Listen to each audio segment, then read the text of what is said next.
Welcome, Mortal Kind, to Quest Accepted, a tabletop role-playing game actual stream run by a bunch of cool nerds. And me. Welcome to the fourth session of the prequel for Hazel. Last time, we could just jump right into it, I guess. Well, should I reintroduce Tiffany as Hazel, one of our main cast, and then two of our wonderful guests, Peter as Raymond and Chris as Lurk, Hello. Players from my personal table that I adventure alongside. So thank you guys again for joining and helping out, and hopefully you're having a good time. Pleasure. So without further ado, I suppose we can just get started. Last time, Hazel, Raymond, Lurk, and Mercury were sent off into the Blightland to seek one of three pieces of debris that broke off of the prototype that Velinor was flying.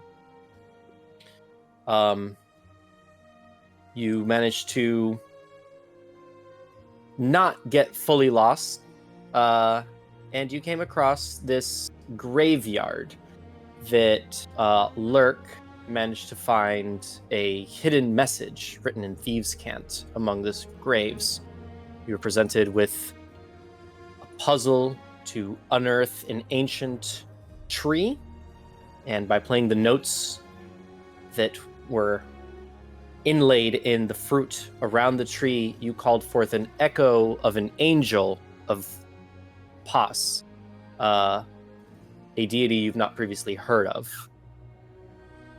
You managed to find the weapons array, mount the horses that were lent to you from the Citadel, and make your way back.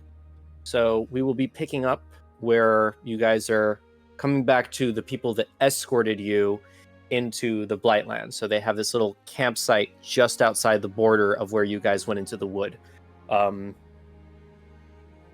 If I remember correctly, Mercury is riding with Raymond, right? In this occasion, yeah, on the way back. Oh, the back. Oh. Yeah, on the way to Mercury was riding with Lurk. Okay. Yeah, so you guys are in the woods, and riding your way towards the people that escorted you to the Blightland border. Yeah, So everyone's feeling all warm and fuzzy except me. I'm so confused. Just, what the fuck was all that? Strange. It was nice. It was just all right, fine. But it was still strange, though. Sure. What isn't? Well, I thought it was quite lovely. I'm glad. I'm just. I'm out of my element. This is all a bit odd. In any case, we've got the thing that they need. We're still missing one piece, which surely they're gonna pawn on to us. How you guys feel about all this, about them? Mercury, you know, fuck, what's his name? Velinor. Velinor, yeah. Velinor. Yeah, right. He's literally one of the saviors of the world. Yeah, but like in a good way. I'm sure. Yeah, in a good way. Okay. It's we really just come from different places. Right. He's a Mercury. brilliant man. Just absolutely, like, so smart. Fucking wonderful. Exactly. Yeah. So,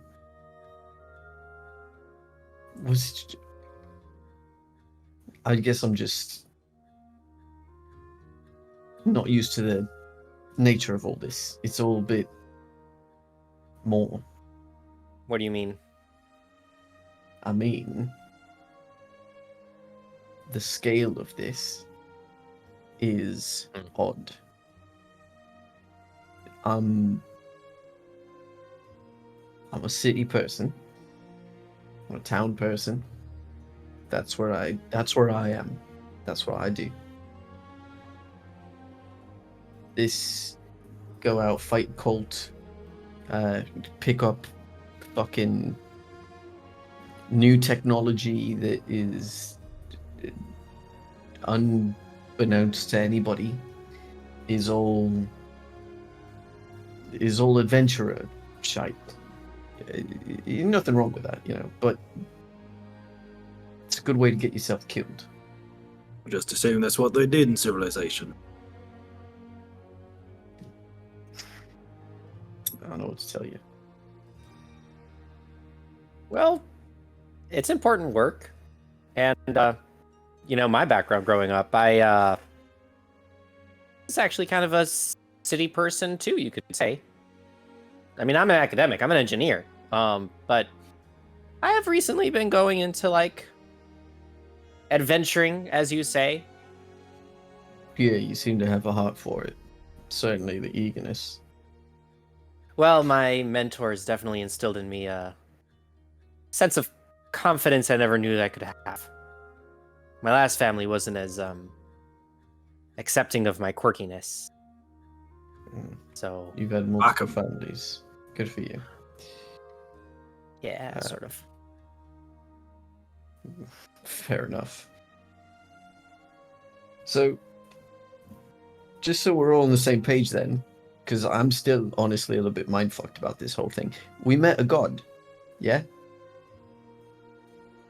She said she was an echo of a god. Well, why don't we ask the person who actually knows about plants and stuff like that in the natural world? You think, Miss Hazel? I mean, she didn't say that she was a god, but she's definitely the closest thing to a god that I've ever been around. I mean, it's just, right, the Blightlands are the places it's forsaken by the gods, yeah? So, finding divinity there, I feel like there's something there. Take that to Velinor, yeah? Maybe have him figure that shit out. Or Hazel, maybe you could figure that out. I want to be done with this. Well, this is all new to me. I lived in one place all of my life, so venturing out and seeing all of this is definitely exciting and very new. Shit, yeah. I didn't even think about the fact that you're sheltered and the first experiences out is nearly dying in the woods, then murdering a bunch of goblins and such in the woods, then dealing with us, followed by meeting something akin to a god. Yeah. Shit. It's really been quite spectacular. Yeah. I would have never gotten this finger if it wasn't for the two of you. You wear it with pride. I do. Absolutely. It's my Well, prized we sure possession do, now. keep this friendship, as you like to call it. All I right. knew you would accept our friendship eventually. Well, I'm starting to think that if the gods are paying attention, maybe there's something to pay attention to, and certainly isn't me. This Maybe makes it's me Lurk. so happy. Well, take the wins where you can. Yeah, we're all friends. Enough with the mushy stuff. Let's go. Thank you, Lurk. Well said. You, after a little while longer of riding, takes a few hours, break the tree line once again, and at this point, it's probably 11 p.m., something like that. It didn't take too long to get there. You got there just as the sun had set and the moons and stars were coming out. Stayed there a while and then rode back for another 3 hours. So we're gonna say it's roughly midnight. One of the guards is at the camp. Most of them are asleep, and one of them is just standing up, keeping watch. Hears the rustling, stands up and grabs his spear and just who's that? Put it away, son. Come in peace. Minor illusion. The whatever symbol has been like their crest Yeah, in fair like enough. neon signs above us. Like bzz, bzz. Fair enough. You present the Blightland fighter symbol, which I have not yet developed. So, placeholder. Something to think about. Yeah, something to think about. You flashed your symbol, and they like put their spear down, like put it in the ground, and just like, oi, the back. So everybody like gets up, like, and then the captain, the lieutenant that was with you, the sergeant that was with you. Mhm. So how'd it go? Good. You Fine. found the item? Yep. Picked it right up. Oh, you're all in one piece, so that's good. Great. Reward? Back at base. Yay. Of course. Do you want to push through the night now and leave, or do you want to spend the night? Frankly, Get I'm some rest. already exhausted, but it's up to Lurk.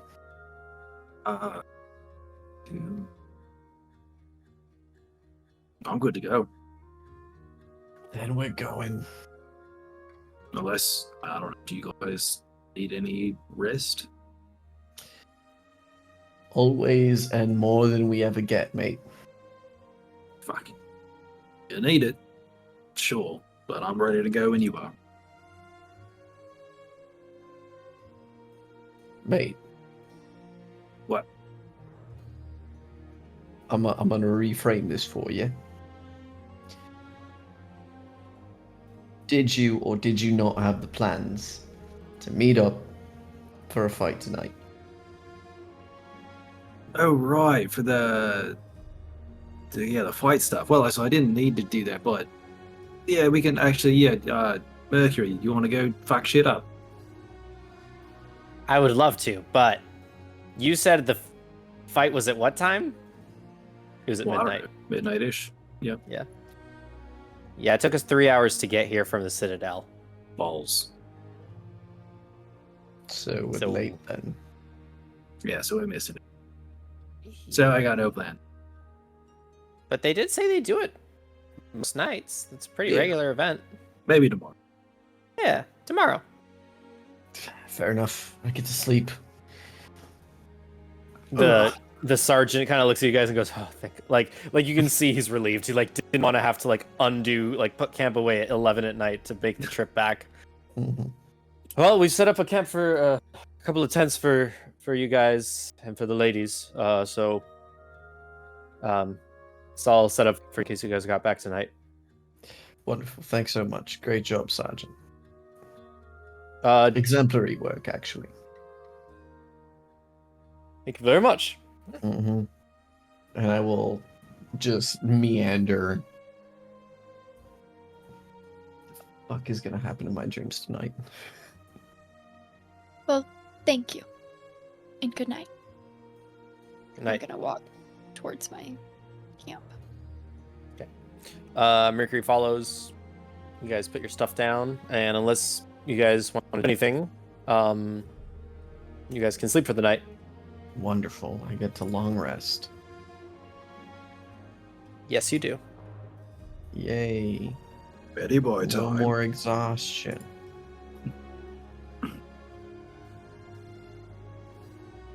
Yeah, because you and Hazel got a point of exhaustion, right? Mm-hmm. Mhm. Yeah. It's anytime that there is something to do, I get a point of exhaustion so far. Yeah, you're Roanoa Zoro in this campaign. Yeah. All right, so you guys take a full rest. Go ahead and mark that for yourselves. You get all your spells and health back and everything. Next morning, y'all wake up, and I believe it was Sergeant Richard, right? Yeah, it was Dick. Dick. Yeah, that's right. It was Dick. Sergeant Dick. The sergeant has all of his men like put things away. They try to let you sleep in a little bit. So when you come to, everything's pretty much gone except the tents that you guys were sleeping in and all your gear. Everything's like not gone, like put away and like ready to go.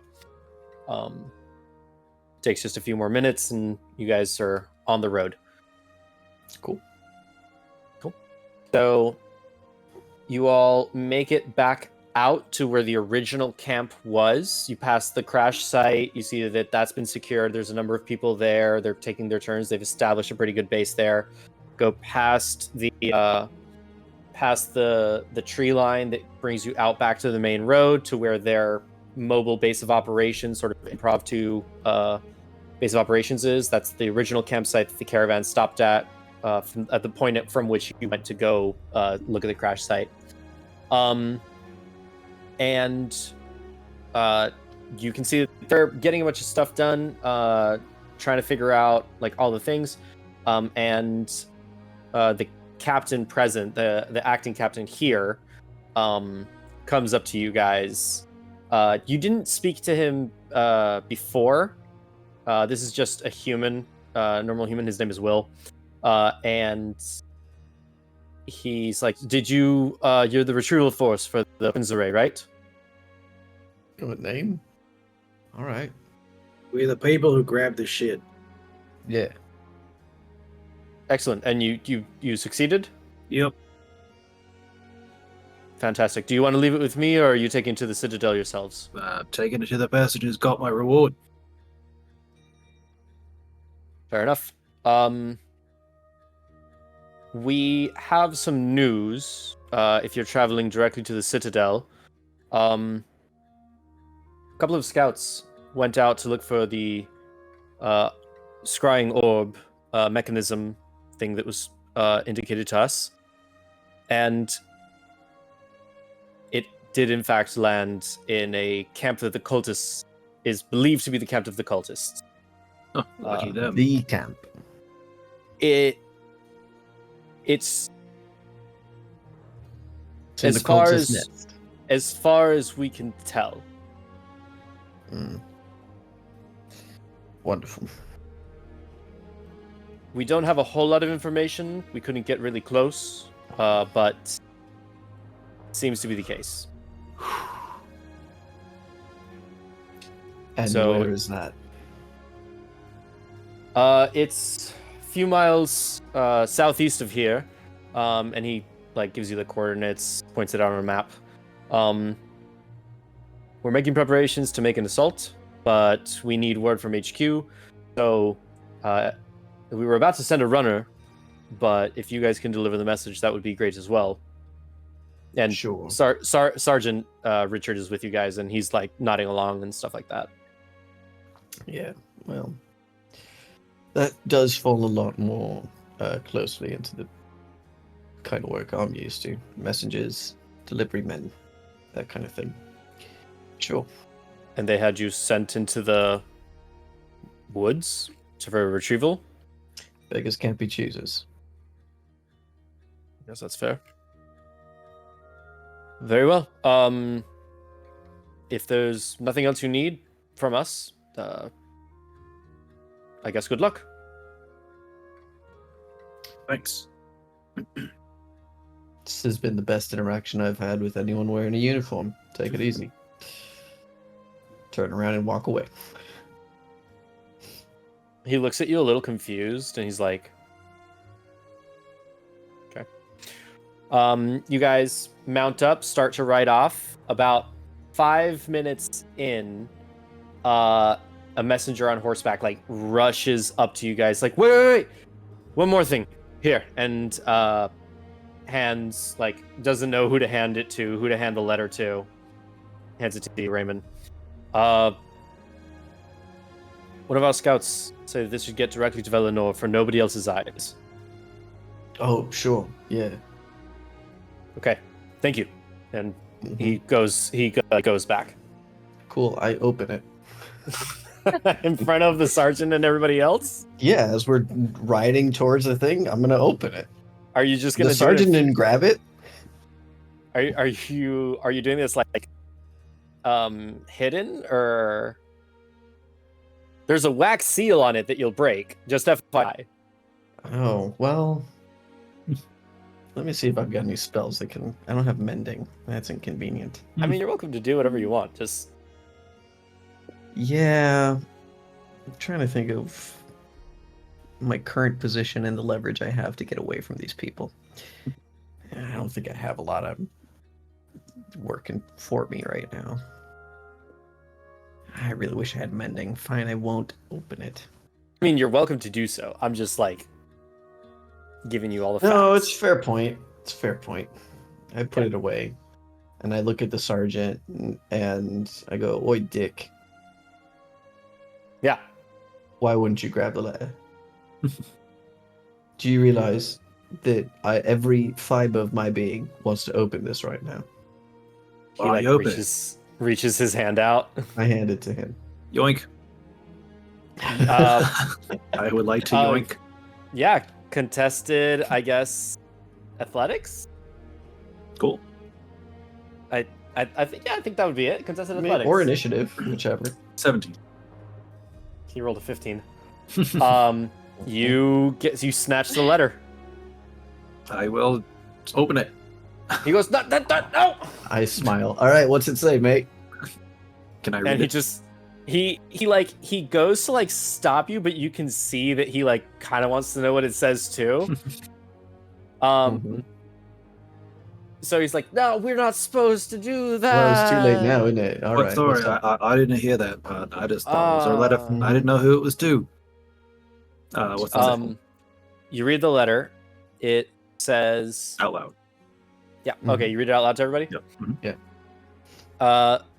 The letter says things akin to, following the trajectory of the main power source from the point of impact, about 5 miles due northeast of impact site, there are tracks and sled marks that lead to the Coal Grove. Coal Grove. The Coal Grove. Like the road we're on. Well, the road is called the Coal Road, Kole. Yeah. Yeah, this is the Coal Road, Coal, Coal Grove. Okay. Mineral. Yeah, like the thing that you set on fire for Okay. barbecuing. Got it. Yeah, Coal. Sorry, Oh, confusing. Coal. Yeah. Yeah, that's right. COAL. Good job. Did I say E at the end? Did you Doesn't say matter. EN? No, don't. No, it doesn't matter. So yeah, the Coal Grove. Like that's where it says that it goes to. Y'all can make a history check. Sure. I'm so good at history. You sure are, bud. 6. Where's my history? Ooh, 16. she's got it. 16. Hazel, most of your studies have been about the world and Nerd. history and governments and things like that. Not a whole lot of study has gone into the Blightland proper, but there are folk tales that you're familiar with. The Coal Grove is said to be one of the portions of the Blightland that is the domain of Granny Liz, a hag that seems to mark that as her territory. Granny Liz. I'm going to relay this information to the group Cool. that I know. The soldiers start to whisper towards each other and just like, fuck, Granny Liz, what?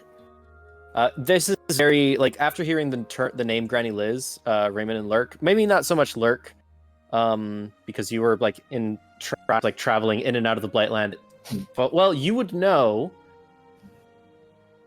well, with the 6 of history, no, not enough. That's an area that probably your tribe never really ventured towards, but not for a reason that you would know. So, but piecing this together, you would know that there are children's tales for Raymond. There are like children's tales and nursery rhymes and stuff about Granny Liz, about stay away from her, she'll get you, all this stuff. Yeah, yeah. So that is what you get from this letter. Wonderful. Wonderful. Fucking great. Just the fucking best. All right.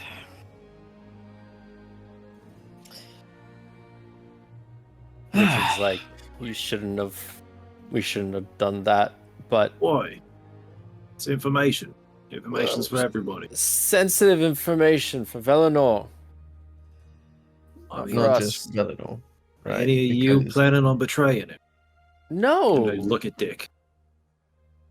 no. It's just Then there's no harm. Commander Club's gonna kill me. You guys, right on. Takes you a bit, another 3 hours to get to the Citadel. So you're there roughly by mid-morning, maybe around almost noon. I'll say noon. Mhm. And yeah, you guys can walk in. We do so. But before walking in, I guess, hey, group huddle. What exactly are we saying happened? I think we just found it on the ground. It's good. Yeah, Like You- that. I think we leave the part about the tree out. Yeah. What is that? the Yeah. I mean, Mer, what do you think? Well, no. What do you think? Why should we leave it out? I just think that the less that we tell them about that experience, the better. That might be knowledge that we should know and not share with them. Or I what? just don't see how they benefit from knowing it. Look, I peed 3 times on the trip, today. Said, don't need to tell him that. That is a great point there, Lurk. So, I'm smart sometimes. I just Well- think the more that we know and the less that they know, the better. Make a persuasion check. All right.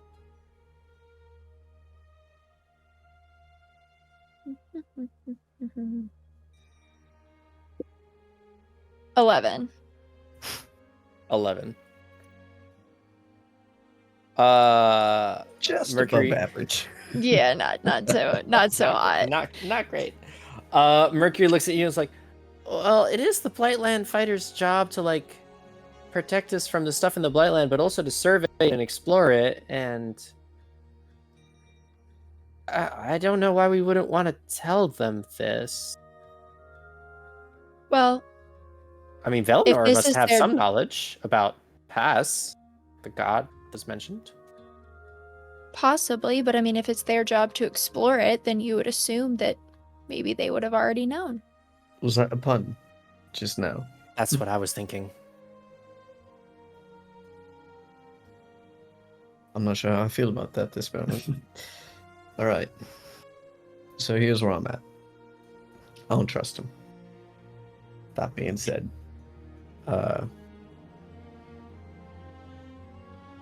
I'm not the arbiter of this information. It seems like Velinor probably could benefit from this. The question is how we present the information. See, when we left here, right, I made a big stink about the whole thing, about renegotiating. So we're going to pop in there. We're going to use this as leverage. See, Hazel, that instinct, spot on, right? Information is power. Information is extremely useful when you're trying to navigate anything. The more you know, the more important your position. Secure. The less anyone else knows, well, you've got good leverage then. You become indispensable. It's a good call. Now, we're going to pop in there.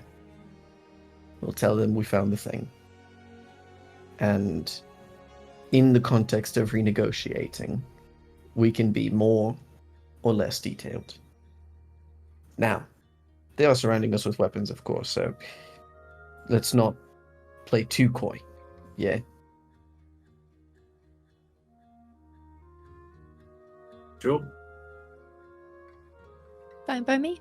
I'm just here for a paycheck. Wonderful.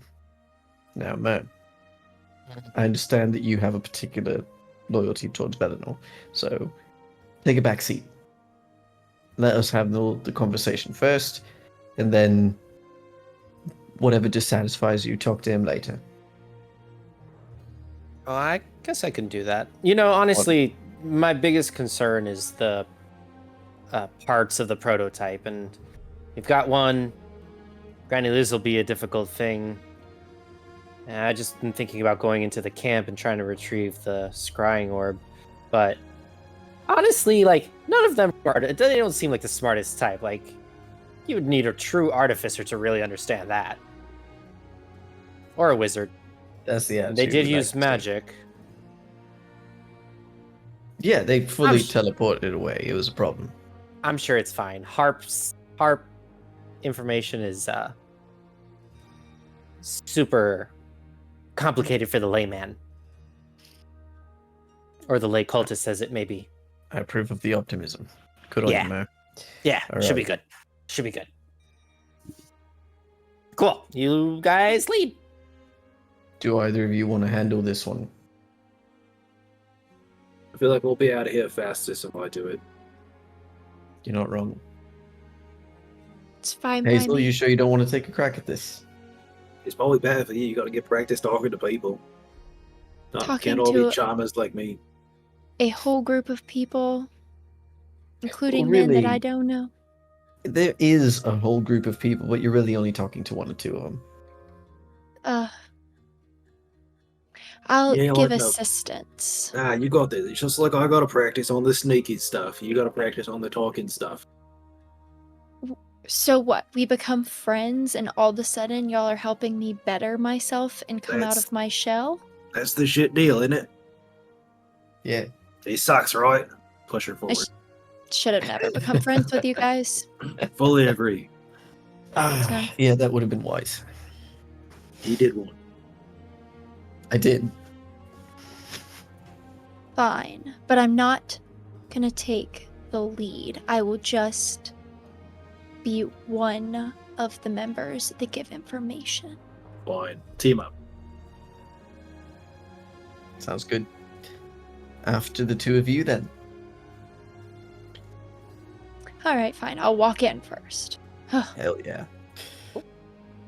I'll follow. I'm just gonna Merc. kind of lead the charge, but in kind of a way that shows that, you know, I'm a little annoyed by the fact that they're gonna like push me out of my shell and talk to a group of people that I am just not comfortable in front of. That's right. Totally fair. Totally fair. All right. You guys walk through the Citadel. You guys make it past the front gate. Past in the courtyard area with the apothecary, the blacksmith, all this stuff. Into the Citadel proper. You cross the bridge, go into the other tower, or into the other section that has the tower, and you go into the war room. After asking around, seeing where people are, your Infinite Commander Club and Velenor are in the war room. You walk in. There's Commander Club at the head table. There's Velenor as well, and Azina, and Colin, who you know to be Seymour in reality. And there's a few other people in there who strategists of sorts, it seems like. You open the door. Commander Club looks up, sees you, Hazel, leading the charge, and says, "Ah, you're back. Excellent. If you would all mind, give us the room, please." Everybody except for Azina, Colin, and Velenor exit the room. They close Well- the door. So, how was it? Did you retrieve the weapons array? We did. I think that you will be pleasantly surprised with what we brought back. Lurk, you still You found it. got it? Yep. I check like 4 wrong pockets. You can see them getting like anxious. Shit. Oh, here it is. Okay. Well, excellent work. Very well done. Yeah, it was. Now about that renegotiating, sending us into the Blightland. things are a bit more complex now. Who's got the How so? letter for Velinor? Oh yeah, right here. It came open. Yeah, Make a Sorry about deception. Make a deception check at disadvantage. I mean, can I give him the help action? You can give him the help action. Okay. Cool. Deception. 9? 9. Cool. 9. All right, I'm gonna roll one for Velinor, for Azina, and for Club. Mm-hmm. It was not intended to be a good lie. Yeah, I'm sure. Club totally believes you, but he's very confused about it. Mhm. Azina and Velinor, like, Azina just kind of like rolls her eyes and just kind of like, and Velinor just kind of and puts his hand out to receive the letter. Yeah, so, oh, also, we were told, Hazel knows about this more so, but someone, Granny Liz from the stories, And as you say that, Velinor's reading, and he's like, yeah, that's right. Oh shit, no, where's the other thing? The trajectory, they said that we should deliver that, the message. Oh yeah, it's in they the marked it on cultist the camp. map. Right, cultist camp. Commander Club speaks up, like, they located the camp of the insurgents. I hand them the map that they marked. He like opens it and immediately starts scrawling like on the larger map that's on the table in the war room. Velinor just kind of like, Granny Liz. That's where the power source went. That's what the scout, and they're sure, they're positive. And he's reading the letter like 5 times, like looks back at you guys. Again, Yeah. we're just messengers here. That like your sister or something. No, not my sister. Exactly. Ex-wife. Not quite. She's a very powerful and ancient hag that has taken up residence in the Blightland. My old group and I interacted with her but one time, and it is not an experience I'd care to repeat. Not very good, huh? Apparently, Well, sort of a one and none kind of situation. Respect. one of my previous companions. I'm not sure if you're familiar with Skydus. He looks at you like, what? There was a joke. What? I'm sorry. No, you're good. Go on. I assure you, this is very serious stuff. Oh yes, I'm very serious with all this. Absolutely. Hey, Dead serious. few things are more noble. Right. Well, sure. And he just like folds it. Like you can see him like he was reminiscing and like sobered up. We may have to make other arrangements to deal with Granny Liz. But thank you very much for collecting the weapons array. She made And with Sky the- is still alive. No. Who of your crew is still alive? Well, we've kind of gone our separate ways. I've not heard much from them. All right. There was a strapping young Goliath with us. Sure, you've heard the stories of Brick. Brick Blunt Steel? No? Maybe. Sounds like something I would know. Yeah. probably. Y'all can make a history check. I'm rolling low today, guys. 9. Hey, got a 16. 14. 16 and 14. Yeah, this is a fairly low DC. Even a 9, you would know something. You know that Velinor, he's from Zimnus, and Brick Bluntsteel is one of the riders that was with him. Mhm. Velinor, as you know, rides a griffin. Brick Bluntsteel used to ride a wyvern, one of the few wyvern riders of the riders that existed. Okay. All right. Brick Front Steel, probably still alive. The rest unknown. No problem. And this is not to do with Granny Liz. Well, he was with us. Brick and Skydus. Okay. Now, before we jump into the next assignment you want to send us on, which I'm sure will factor in terms of the necessary information for the missions set before us, you have everything you need. There is more for a price. Well, knowing the information that we know now, we may need to set forth a different plan. Your assistance is greatly appreciated, and for the right price, if you are willing to stay, we can do so, though we have reached out to a few other resources to assist us. But there is coin in this, and the Harp is also an endless supply of assets that might be assisting you all in your endeavors. And to that, Mercury kind of looks at him like, the fuck? Like, really? Mm-hmm. These materials in the wrong hands could spell disaster for any civilized society. We don't know what this Verduran cult is capable of. Am I misunderstanding the nature of what you're saying? Are you saying you're going to deputize us? And at that, Commander Club kind of speaks up.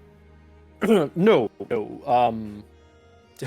certainly not. We would not deputize you unless you prefer to take up the oath and become a member of the Blightland Fighters and swear to protect mortal kind, the way as all of those who serve alongside have done. Spoken for at the moment.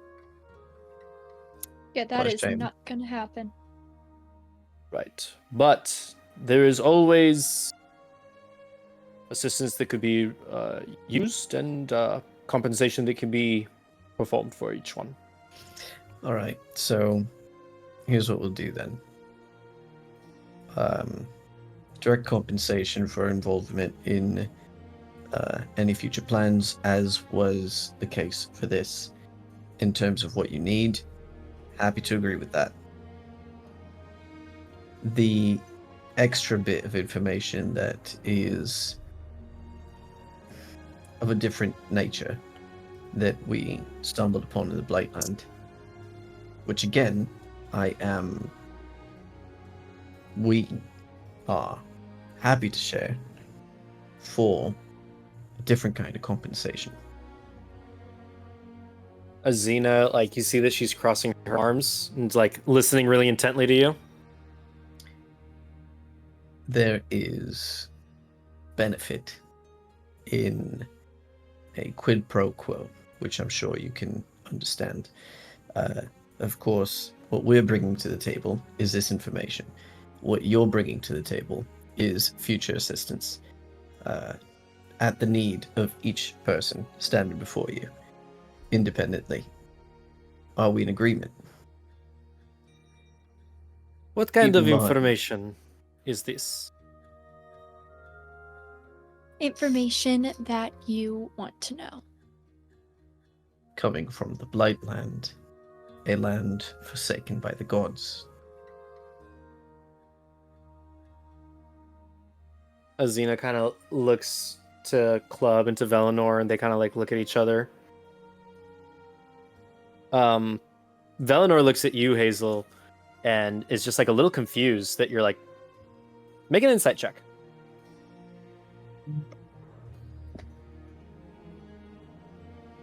Look at us, Lurk. Corrupting the youth. It's how we can make friends. That's right. 15. Plato was killed for that. You can see that Velinor is... Socrates. He's, like, concerned and confused as to why you would side with clearly a pair of criminals. And just kind of, like, looks at you and just kind of, like, holds your stare for a little bit. Well, any information that may be of assistance to the Blightland fighters is information that could be useful, that we think we would pay handsomely for. What sort of assistance did you have in mind? The way I think about it, given what we saw, is not limited by any particular kind of parameter other than Enough of these I'll word just go games. for it. Why? And she like slams her gauntleted hand on the table. Why don't you just share the information for the good of mortal kind? Tell us, and we will compensate you in the way that we think that is appropriate. You've already bled us for 500 gold each. How much is it worth to you if we've been archdevil out there? How much is your neck worth to you? I mean, pretty much all the money I got on me. At that point, Commander Club goes like wide-eyed, and Velnor goes wide-eyed, and they're like, "Whoa, an archdevil." now. Yeah. Just happened. What would that mean to you, money-wise? They kind of like just- stare at each other. And just remember, if you kill us, you'll never know. Actually, that's probably not true, Hazel. Is Azina another just- learning moment. Azina looks at Hazel and just kind of like. It's "You another think learning so?" moment. Two things. One, love the energy, love the intention. Absolutely on board with all that. Lurk, fantastically well said. All the money I've got on me. Now, Commander, I understand where you're coming from, but you also have to understand where we're coming from. I'm sure that you've sussed out exactly the sort that we are, and you have to understand then that we're not about to take things on faith, as it were. We'll offer you the information, but understand that we're going to seek help at some point. And we trust then, in the nature of our dealings, that we'll continue to act in good faith with each other for the exchange of this information. Make a persuasion check with advantage, but first, Lurk, make. I guess make a deception or a persuasion check? Or performance. Any one of the three, you decide. Deception, making I a- guess. I'm making a persuasion at advantage. Lurk is making a deception, persuasion, or performance. So what did you roll? I'm doing deception, but again, I wasn't trying to. Okay, Hey, you were natural just 22. I was generally just saying, like, hey, what would it be worth you if we? what would it met be in like Archdevil? hypothetically? Yeah. Okay, cool. Cool. Fair enough. Yeah, then Raymond, definitely make a persuasion check at advantage. A natural 18, and persuasion is plus 6, 24. That's pretty good. That is very good. Commander, you can see Azina's getting like frustrated, and Commander Club just like, very well. Wonderful. And unless anybody wants me to hold anything back, I just spill the beans, the full everything. Azina's listening very intently.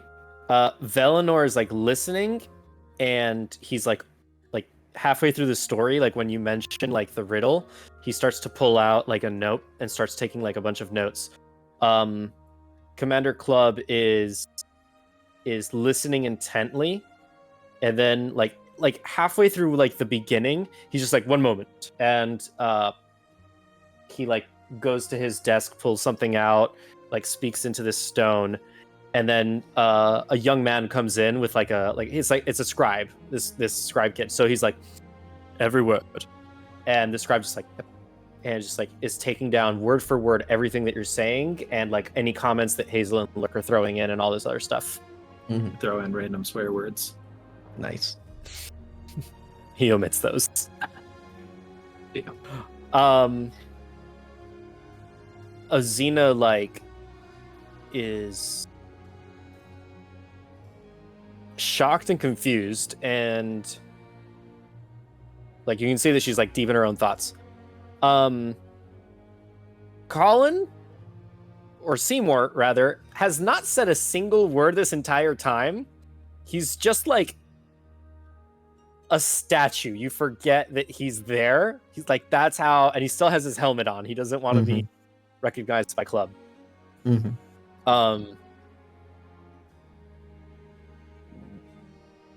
Well, this is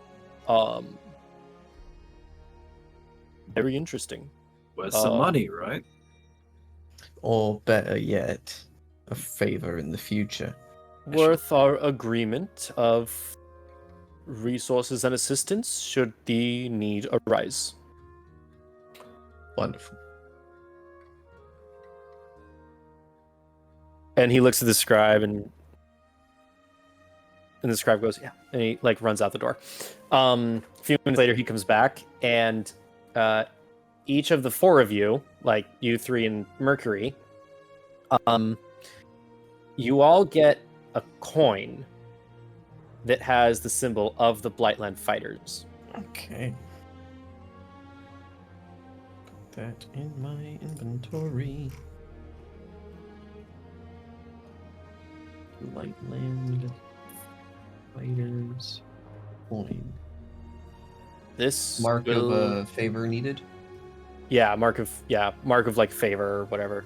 This will present this at any outpost, Citadel, or Blightland Fighter establishment. Wonderful. And you will Sweet. be assisted in whatever way you need. In most places, you may just hold on to it and get some provisions of some sort, but any of the higher ranks, this is something that we'll claim back once turned in. Works for me. It's enough. It's my personal guarantee. Pleasure doing business with you.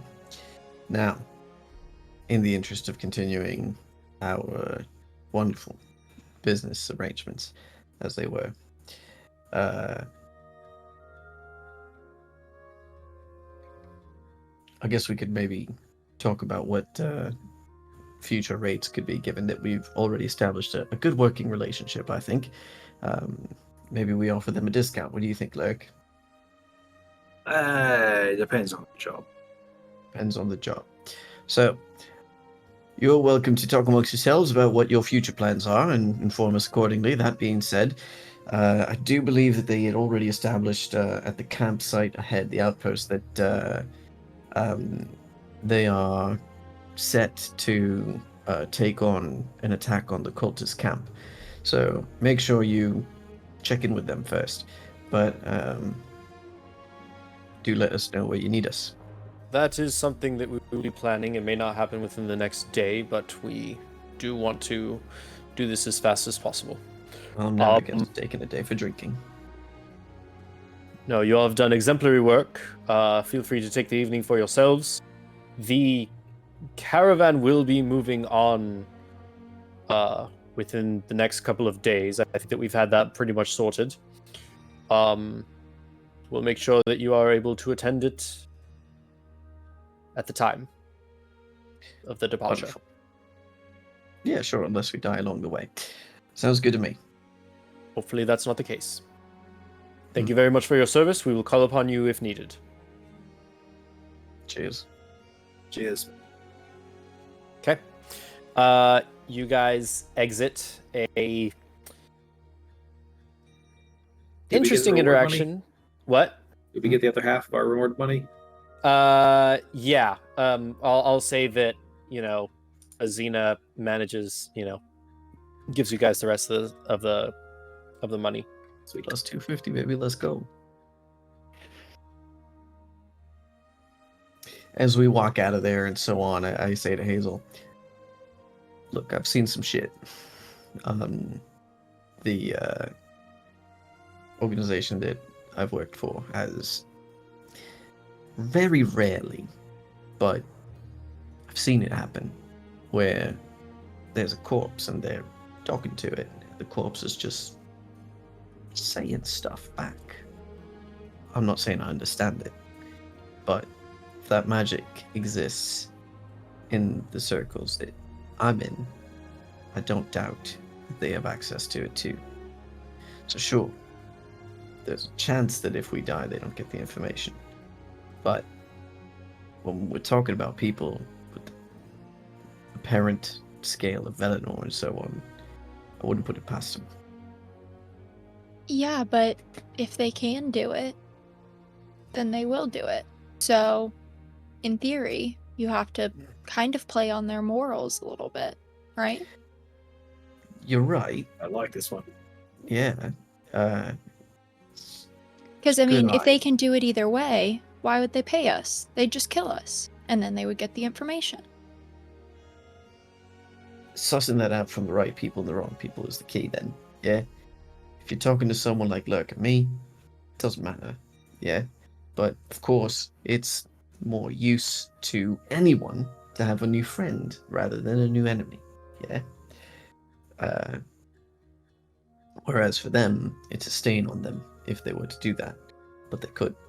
But do you think that they think of you guys as new friends? Oh, no. Oh, even a no. little. Absolutely not. Not friends in the sense of like we're friends, but I mean, they're simply using you for a job. Definitely. Without a So doubt, yeah. they could easily kill you, keep their money, Exactly. get the info, and never need you again. Right. That's precisely why I'm not in the position to say, well, if you kill us, you'll never know. Because they could kill us and then also know.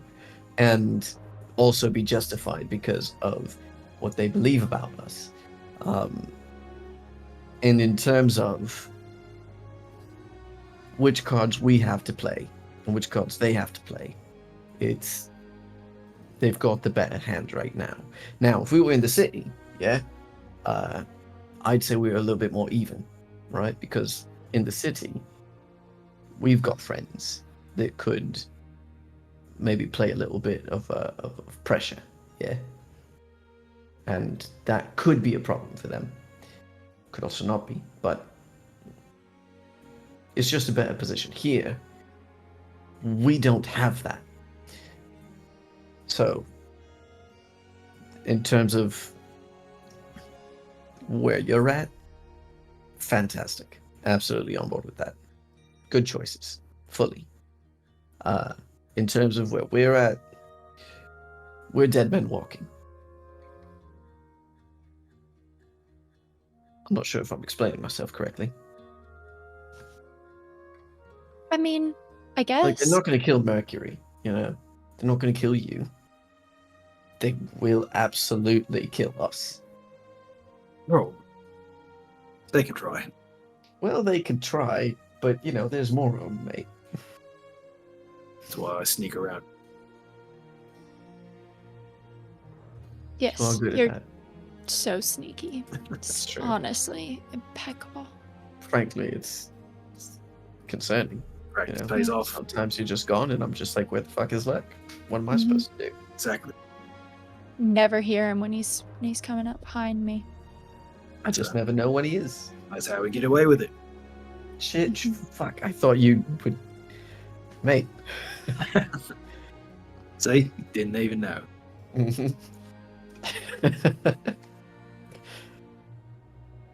And that's it. Let's get a drink. You all go and chill out. Hazel. Velinor, at some point in the later afternoon, comes and finds you. Miss Hazel, would you mind having a word with me? May I have a word with you, please? Of course. Thank you, dear. You guys are walking about the Citadel and Tonkin Castle. I'm a bit how do you know these two gentlemen? Do you have a very deep history with them, a deep friendship with these two? No, not at all. I just met them. I hate to be intrusive, and I don't know. I know about the Kaya Druids. I'm familiar with some of your work, but there are things that I'm still I don't quite know the details of. What is the nature of your pilgrimage, dear? Well, do you know about, how we pick circles as Kaya Druids? Yes, at the age of 100, when you reach a century, you establish Yes. that, yes. And are you familiar with wildfire druids? I have met a few in my time, yes. Very powerful magic. Yes. Well, in Kaya, we do not typically become wildfire druids. You see him kind of like... And like a look of realization like hits him. And he's like... It's the Forbidden Circle for the Kaya Druids. And Yes. dear, did you claim the wildfire? Yes. And what are you to do? Well, that's what I'm trying to figure out. I have to go and find a mentor, and that is how I have ended up here. I see. And I see. know about you, and of course, you know from knowing about Kaya Druids that I have a good knowledge of you, and I trust you with this information. No, certainly. The nature of your traditions is something that I am only superficially familiar with. This is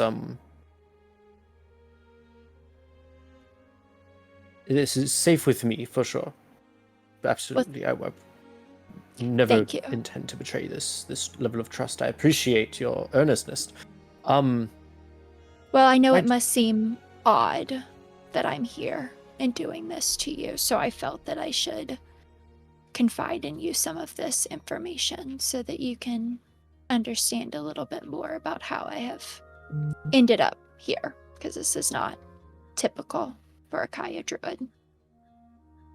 Not typical at all, I would say. I don't think anybody has claimed the wildfire since it was outlawed in Kaya. We were just confused. Are you familiar with the nature of the contributions that your druids do for the world once they become learned? Yes. Somewhat. I mean, typically that's what a lot of the working with your mentor process involves, is how you contribute further as a druid to society and in our community. But for me, I don't have a mentor. My dear, you have done us a great service. Your two... I mean, I'm familiar with Mercury. She is a pupil of mine, in a manner of speaking, in an indirect manner.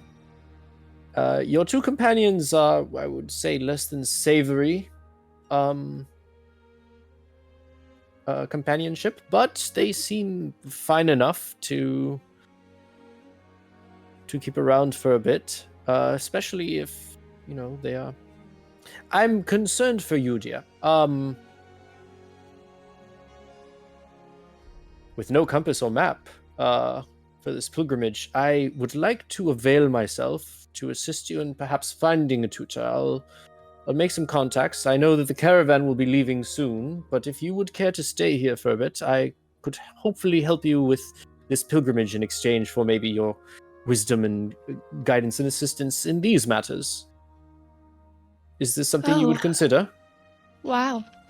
I didn't think that would be a possibility. It is not a guarantee, I must say. It is not... I won't have a fire druid here coming in. Una druids are incredibly difficult to get a hold of. Usually they come to you.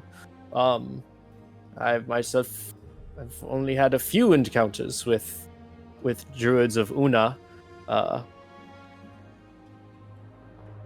But I think I know where I can help you start, is what I will say. Well, it's definitely something I'll consider. I really appreciate it. Absolutely, my dear. Thank you so much. Kaya and Una, the larger of the whole, is a wonderful society, very secretive and very important to the world that we live in. I think that you will find great pride in learning about what it has in store for you. I hope. Oh, thank you.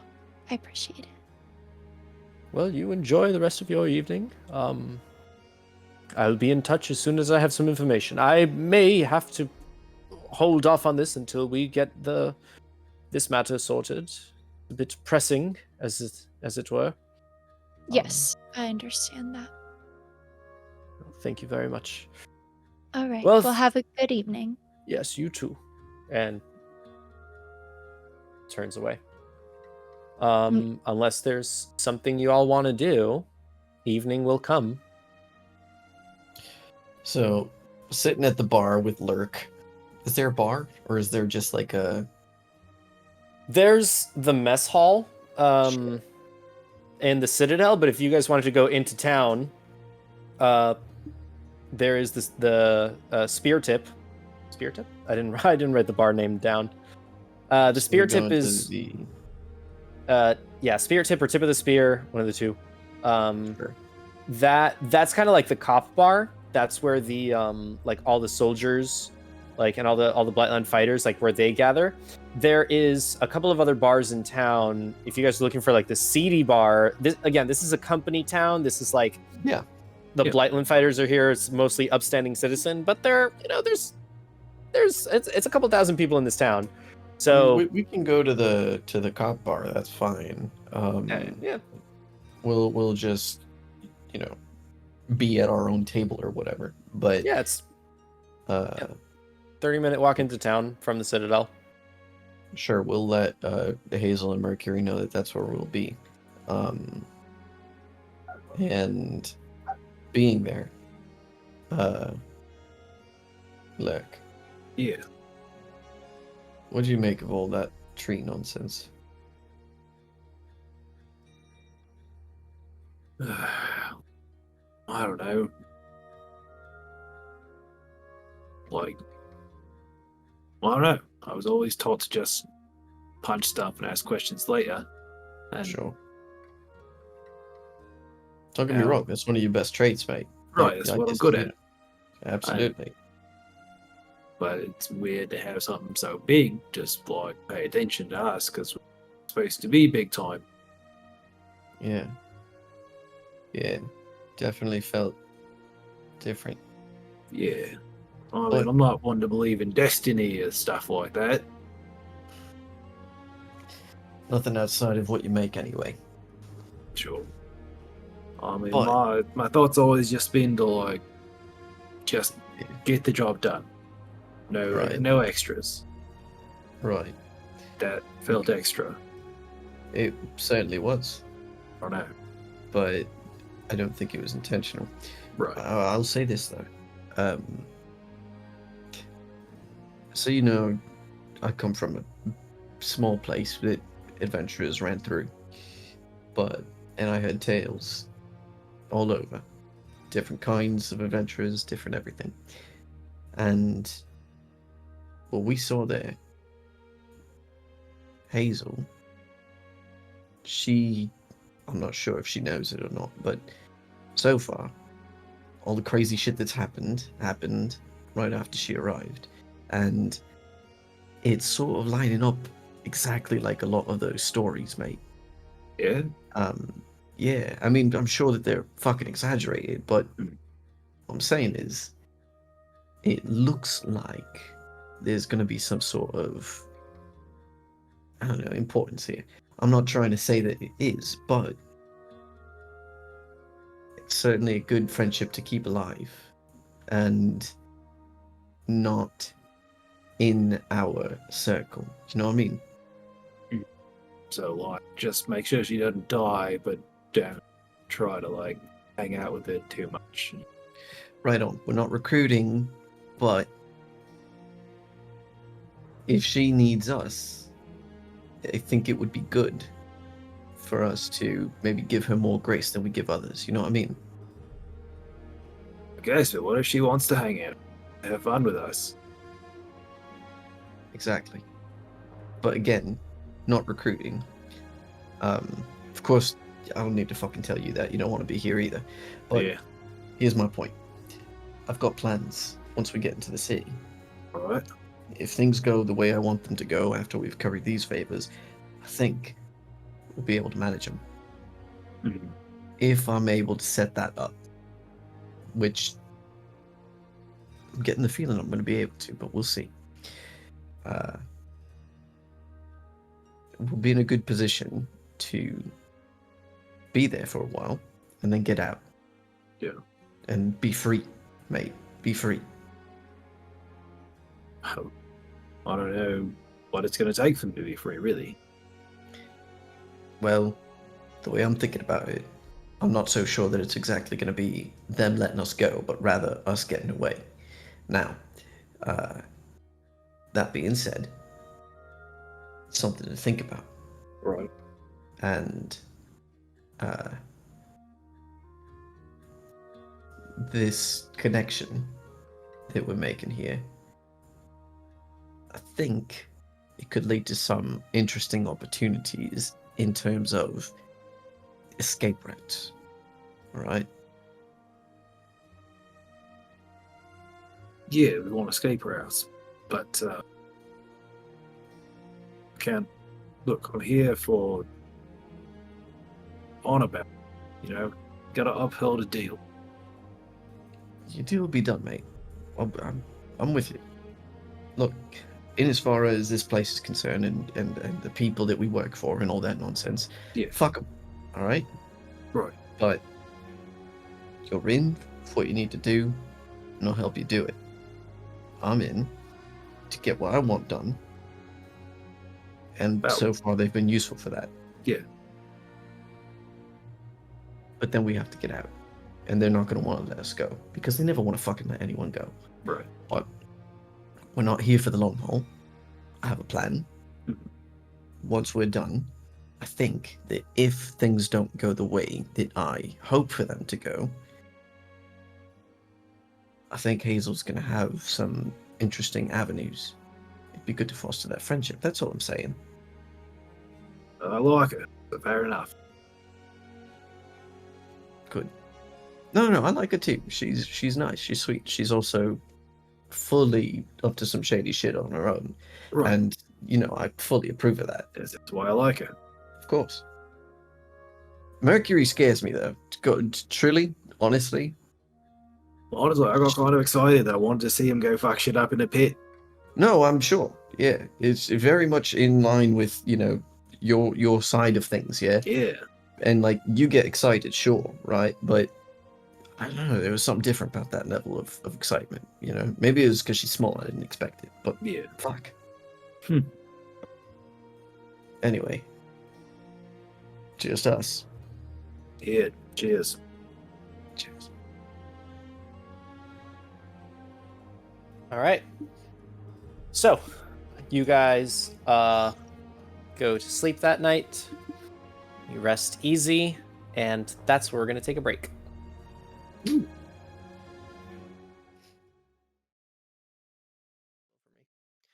All right, welcome back. Okay. So, you all enjoy your drinks, make your way back to the Citadel to your quarters. And you bed down for the night, and you just kind of chill. And Cool. now I must prepare something else. You all come to sleep, come to rest when suddenly you hear the middle of the alarm just going off in the middle of the night. It's like 3 a.m. and like suddenly just tiling, tiling, tiling, tiling, tiling, this like bell is going off and horns are sounding and shit is hitting the fan. You all are awoken by this. Okay. I'm up. Slowly, What's going Everybody's on? put my foot there's on the ground. bunch of yelling. Okay. I guess I get up, I get my shit. I pop out. I stealth. Look. All right. Time to find what the fuck's going on. You see a soldier running up the hall. And he's like, Attack on the Citadel at the front gate. Go. So let's have everybody roll initiative. Okay. Fuck you. Low dex is rough. Hey man. All as long as right. you rolled higher than a 1. You rolled a 1. I rolled a nat 1, baby. Well, for total, what's your total? 4. So is mine. 4. Nice. Hey, going Both first rolled- with a 6. Look at you go, bud. Yeah. Rogue power. This guy. Jesus. I'm going back to my virtual dice. They're nicer to me. Yeah, that's how you do it. Even though it doesn't always Hazel- work. Hazel and Raymond, what's your guys' dex modifiers respectively? Dex plus 2. Plus 1. Okay. All right. So Raymond will go first, then Hazel. All right, and Lurk Jack of all will trades go makes my initiative here. plus 3, though. It's going to be a bard. All right. Yeah. If I may please direct you all to roll 20. I'm there. Now, allow me to bring you into the battlefield. Is that a ballista I see? 'Tis indeed, I want to shoot it. and you shall. So, first order in the initiative. Well, I'll tell you what. You guys will get 1 round to be able to get to out of your room and go wherever it is that you need to go. But you know that they're like what you've been told by the soldier running by is attack on the front gate. If you see you guys are in this corner over here, Mercury is not with you. Convenient. Okay. Yeah, I mean, I'm gonna fucking run for sure. All right, so we'll go in order. Lurk, you go Right. first. Cannot control my character. I also shit. cannot control mine. Sorry, I will fix that right away. All My good, baby. apologies. Lurk, you should be able to control yours. I can. All right, everybody should be able to control their own characters now. 10, Perfect. Yes, sir. 20, 25, 30 for my movement here. 5, 10, 15, 20, 25, and 30. Okay. You come out to the battlefield. Well, we'll let Raymond, go for it. Dag. Okay. 5, 10, 15, 20, 25, 30. 5, 10, 15, 20, 25, 30. All right, That is Hazel. Action dash. Wait, are those cannons instead of a quick ballista? Those Uh, are cannons. They're decorative. Okay. They're part. They're part of the map, but they're decorative. Cool. Okay. Strange Uh, architecture choices in this place. you Do know? I see anything as I headed towards the gate? Yes, we will allow Hazel to reach. You can action dash, Hazel, Okay. so you can move your movement again, if you want to. I'll move just to this area here. Okay. So what you see before you, you see that there is a cultist in the middle of the road, Mm-hmm. the same one that was at the crash site. Great. Yeah. That son of a bitch. You see next to him the elf with the blade, with a wavy blade there. Mm-hmm. You see an ogre, Mm. a very large ogre. Great. You see 2 units of goblins on either side flanking them. Jesus Christ. Okay.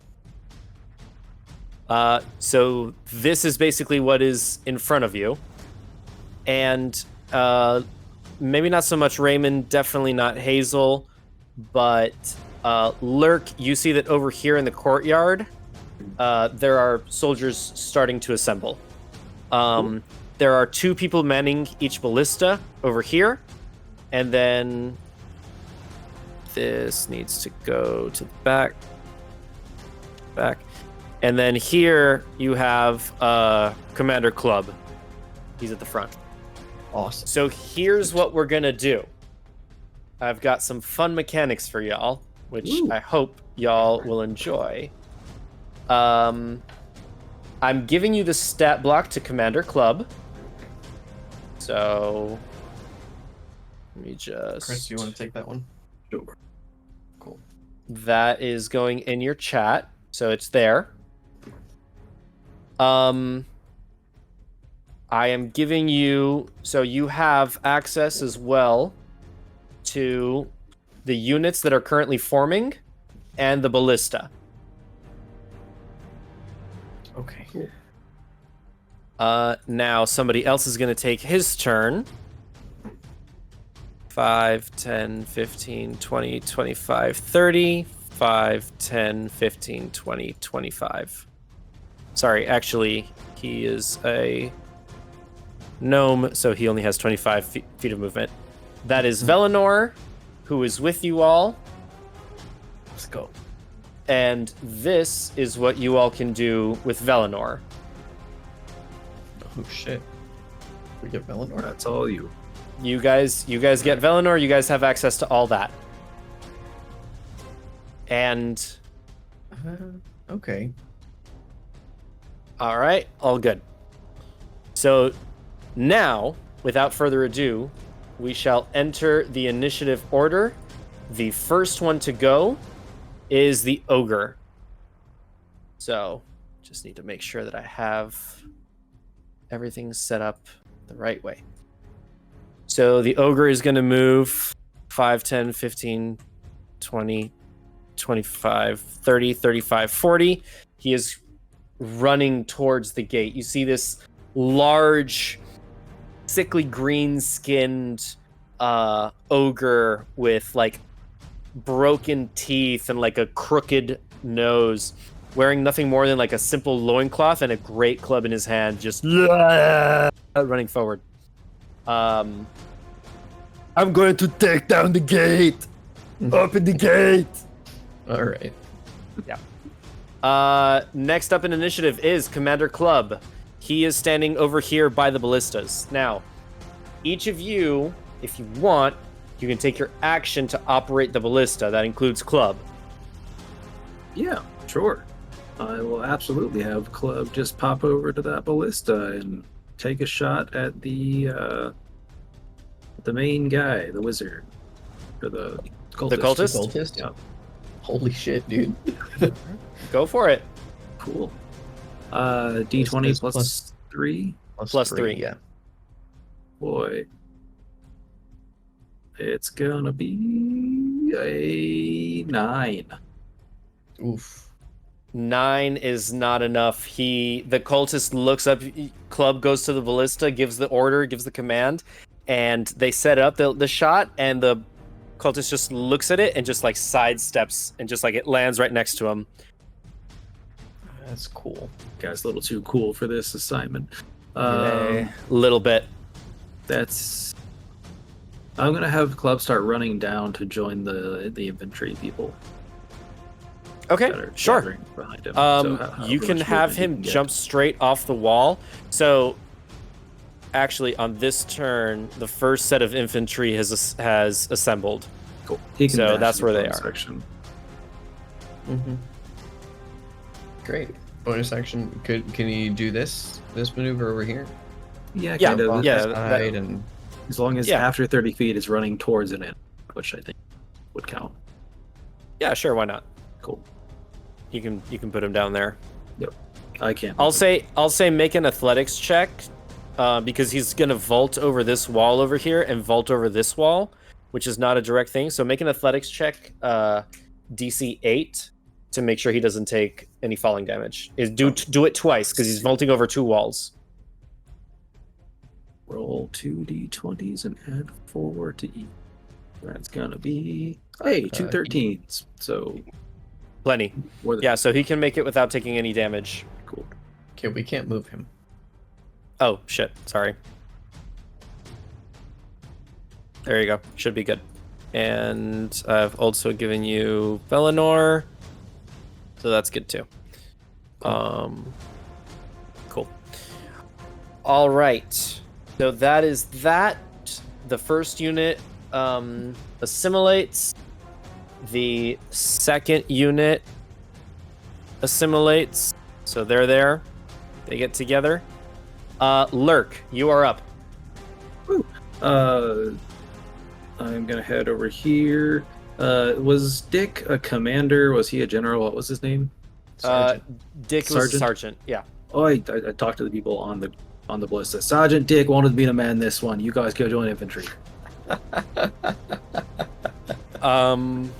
Oh hell yeah. They look at each other. Okay. Why not? Great. Yeah. So I'll ungroup them. They're gonna go ahead and I guess join the infantry. I Fantastic. will. You have access for the ballista now. You Sweet. can just turn it. Oh, You hell know, like whatever. Oh, it's you can move that. Wow, cool. Yeah, Cool. you can just kind of like rotate it. I mean, you can move it, but don't move it. Like, please, like, just rotate it. Right. Yeah. So Rotate. you go onto the ballista. What are you gonna do? Take a shot at the cultist. Go for it. Can I recklessly ballista? No. Wait, I think it's melee only here. That would have been so insane. Hey, 19 to hit. All right. 19 definitely hits. Go Ooh, for that it. is 4d8. 4d8. It's a lot of damage to the It is a lot of cultist. damage. It's got a light spell, I think. Ooh, almost great roll. 6, 5, 7, 1 is 19 damage. Nice. 19 points of piercing damage. The cultist like is looking at, sees Club run off, doesn't see the other one, and just kind of like it hits him right in the side, just cleaving him in the side, and he's gonna make a strength saving throw. DC 13. He stays standing. Ball. Not knocked prone. All right. That is Lurk. Anything else you want to do? Nope. And funnily enough, now it is the cultist's turn. He did not like that one bit. I So- wouldn't expect- No, not at all. That is exactly what he needs. I need you to make a wisdom saving throw. Little me? Little old you. What did I do? Counter spell. What? Velinor. Velinor counter spells? Yes.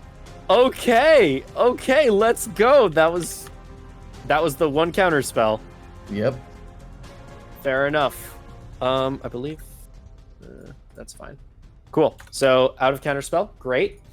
The cultist looks at you. He starts to do some kind of spell, and just as it goes to release, it fizzles out of his hand.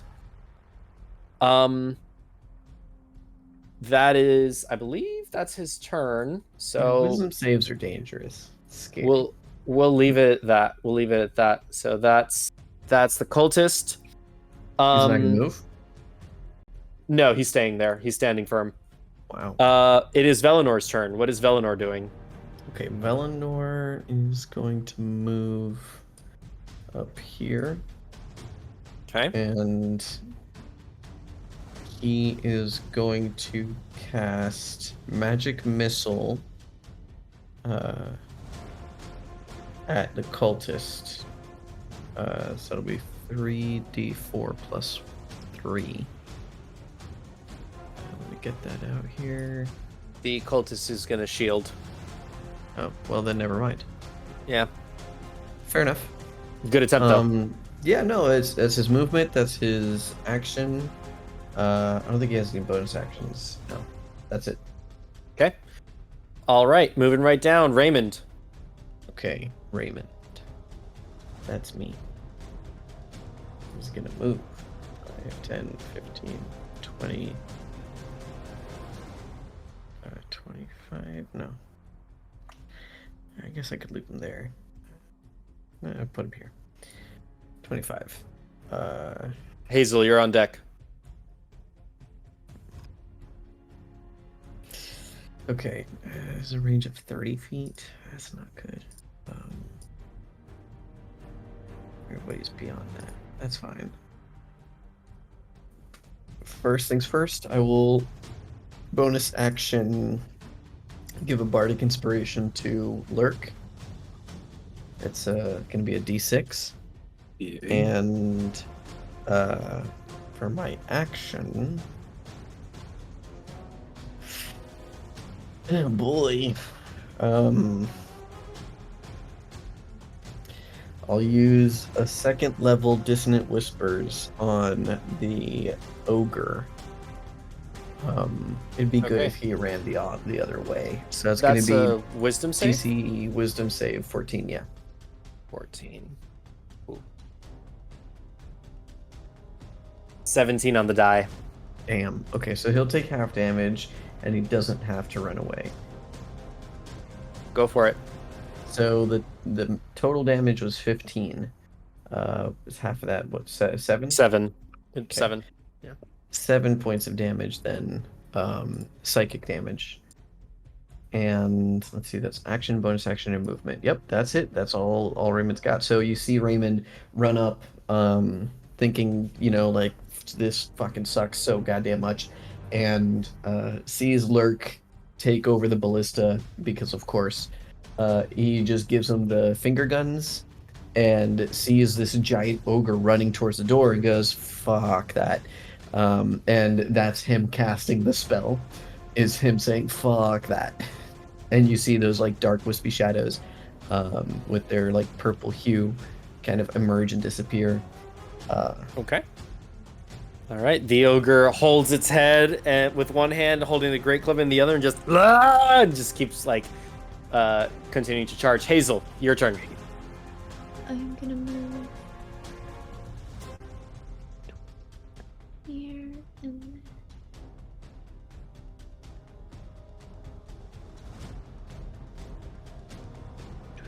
Sorry, You're good. trying to get it to measure. Here. Oh, there we go. Okay, perfect. So I am going to cast Ice Knife on the it's the cultist. the cultist. Yes, thank you. All right, go for it. Make an attack roll. A spell Oh, attack man. roll. 8.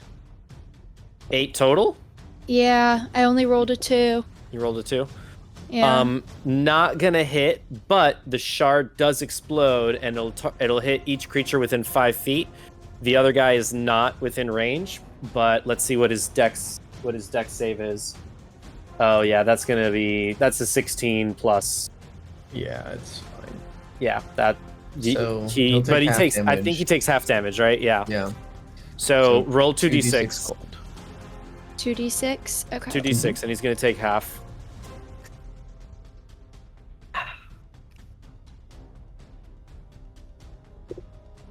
Three and 4, so 7. So half. 7 divided by 2 is 3. All right, so the cultist takes 3 points of cold damage. Fair enough. Now, the enemy units are going to move up. They're here. 5, 10, 15, 20, 25, 30. 5, 10, 15, 20, 25, 30. Cool. And they will action dash 5, 10, 15, 20, 25, 30. 5, 10, 15, 20, 25, 30. Cool. That is the enemy unit's turn. Now, the elf with the knife with the big sword, the big wavy sword is gonna go. He's got, cool. 5, 10, 15, 20, 25, 30.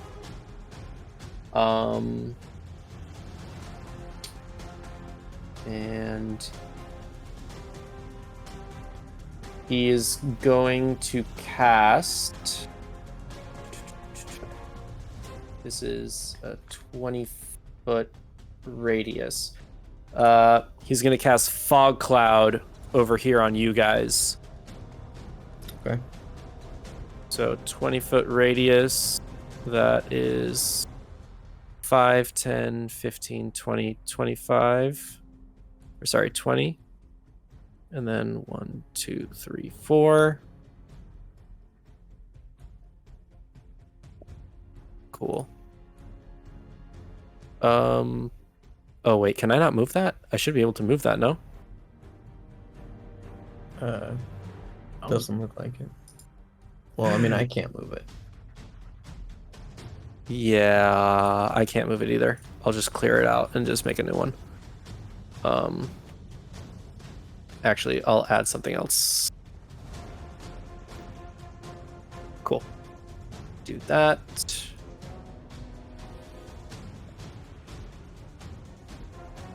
We'll use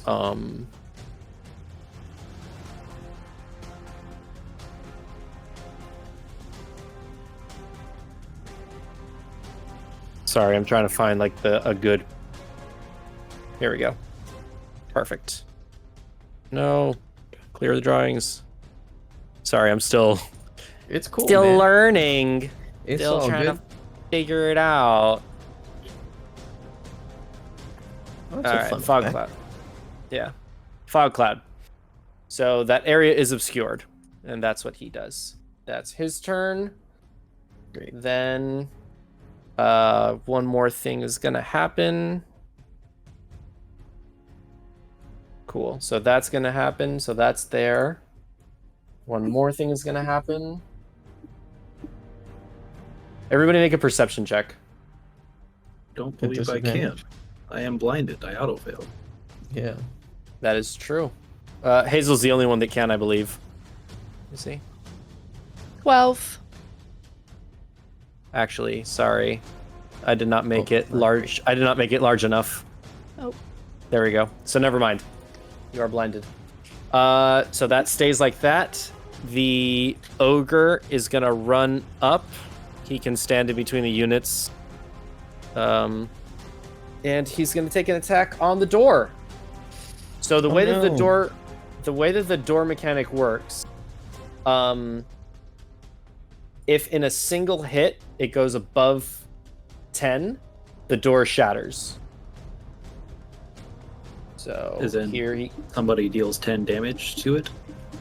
yes, as long as or sorry, yeah, 10. The door will shatter. Cool. But he has to hit the AC. And with that. Yeah, that's definitely going to hit. So he hits the AC, so that's good for him. No, it's not. That's bad.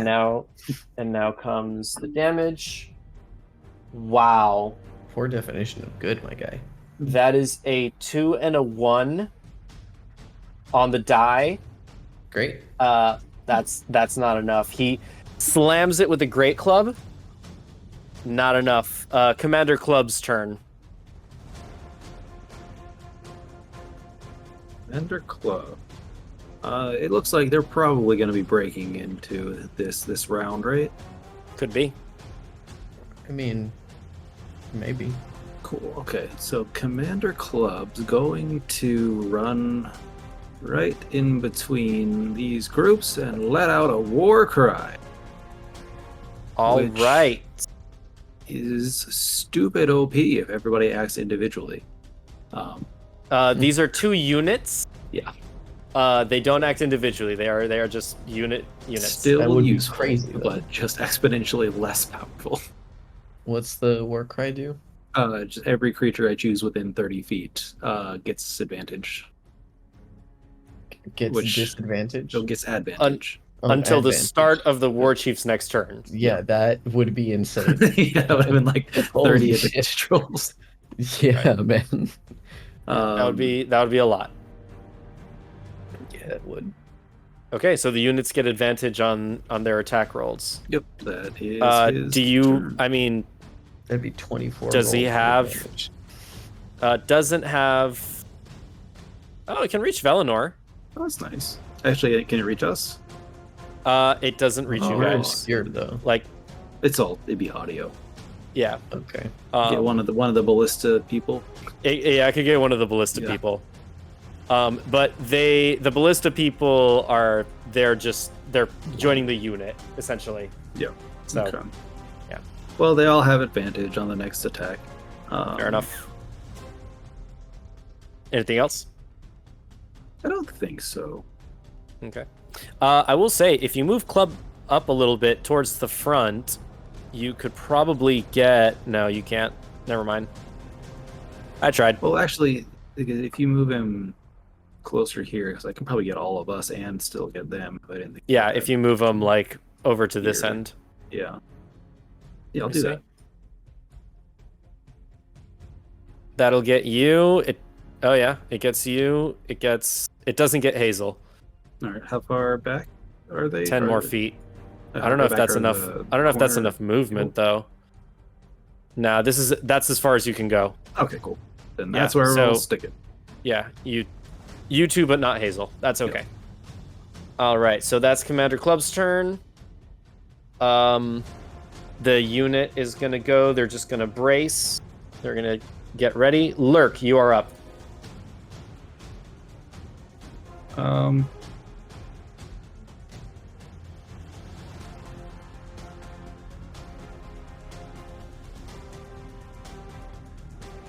I think I'm just gonna try to fire the same shot.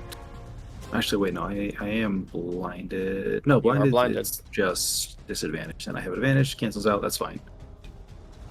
Okay, and you're shooting at the cultist again. I am. Go for it. That is a 10 plus 3, and I'm going to use my Bardic Inspiration as well. Plus 4. Yay. So that's 14 plus 6, 17 total. That'll definitely hit. Yeah. Roll damage. Fuck that cultist. That's a Hell yeah, lot. dude. Yeah, it is. I may not have thought this through entirely. Oh, That's damn. hard 6, for 6, 1, us. 1. 14 total. Not a good ballista shot. 14 total. The cultist takes the damage again, and he is getting pissed, and it is his turn. He can't target Wait, he you. had shield up, right? Well, it. Oh I just yeah, want to make sure that even with shield it hit or not. he did have shield up, so no, it doesn't. Damn it, Bobby. No, Sorry, it doesn't. buddy. Yeah, thank you, Peter. Thanks for keeping me honest. Yeah. That's what I was doing. Yeah, yeah. Okay, so now it's back to his turn. He is. Let's put here. Teacher, we had homework. Yeah, yeah, that is exactly what you did, but I Mhm. appreciate it. Respect it. He is going to cast spiritual weapon Rude. and place it right there. Let me see, is that enough? Yeah, 60 feet, right? Yeah. Spiritual weapon, 60 feet, yeah. As a bonus action, he's casting spiritual weapon. It's going to take an attack at Hazel. The question here is, She's obscured. right. So does that affect spiritual weapon, or is that a cultist that needs to see this? The cultist needs to see it. I think you need to see where you spawn it. Yeah. Well, he spawned it right outside of the fog. Okay. So it's going to take an attack at Hazel at disadvantage. Right.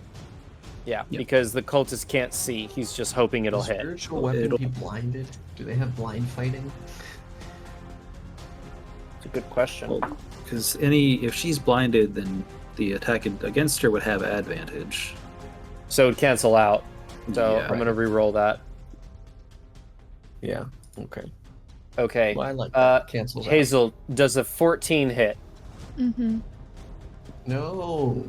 All right, so that is going to be, I believe it's 1d8. Mm-hmm.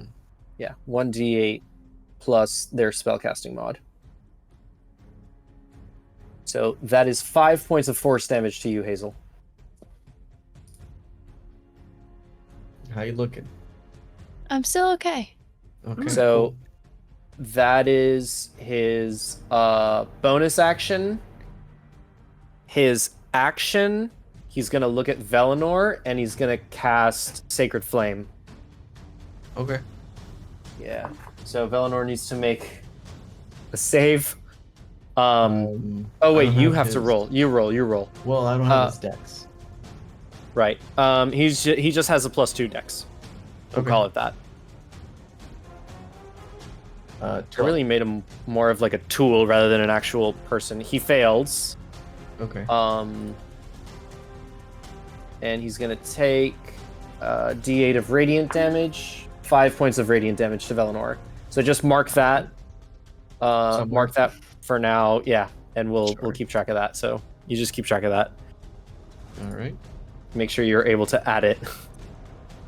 Yep. Okay. Did we skip Hazel's turn? You tell me, man. I don't know what the initiative is. Oh no! You threw No. Ice Knife. Never mind. Okay, cool. So that's that.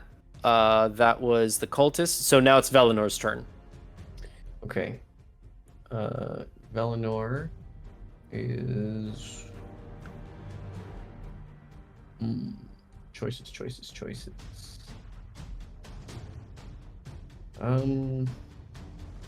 You know what? Let's do the same thing again. We'll magic missile the cultist. Okay. All right. Does he shield or Yeah. No, he doesn't shield. Go for not? it. Great. It says 3d4 plus 3. And that's gonna be 12 damage. 12 points of force damage to the cultist. He is hurting. He's not happy. And that is 3 concentration checks for Fog Cloud. Oh no! The person who has fog cloud is this guy. Is that's the right. It's the other yeah. guy. Is the other guy. Yep, Yeah, maybe I that's should have fine. targeted him. Didn't think about that. Okay. Good eye. Is that it for Velinor? He'll move. He'll move 5, 10, 15. Yeah, there's good. And these guys here, they move independently of No. So the ballistas don't operate unless you guys operate the ballistas. Like there are people on it, but it takes you guys. So one of us would have to give the command as an action to use the ballistas. Correct. Got you. Okay, understood. Yeah. Otherwise, Alright. your side is a little OP. Understood. That's it. Okay. That was Velenor's turn. Something happens here. Yeah, that'll be good. Okay, we leave that alone. Great. Raymond, you're up. Okay. Raymond's gonna move, but I'm only being able to click on the on. Let me. Ballista. So You're only able to click on the ballista. well, yeah, That's because all you Raymond need. is. Oh, let me underneath send it to back. I'll just send it That's to cool. back. I'll just move him. It's fine. All good. There you go. So that is 20 feet. You can move 2 more. Oops. 25, 30. All right. Now he's here. He is going to hopefully do things. Hopefully.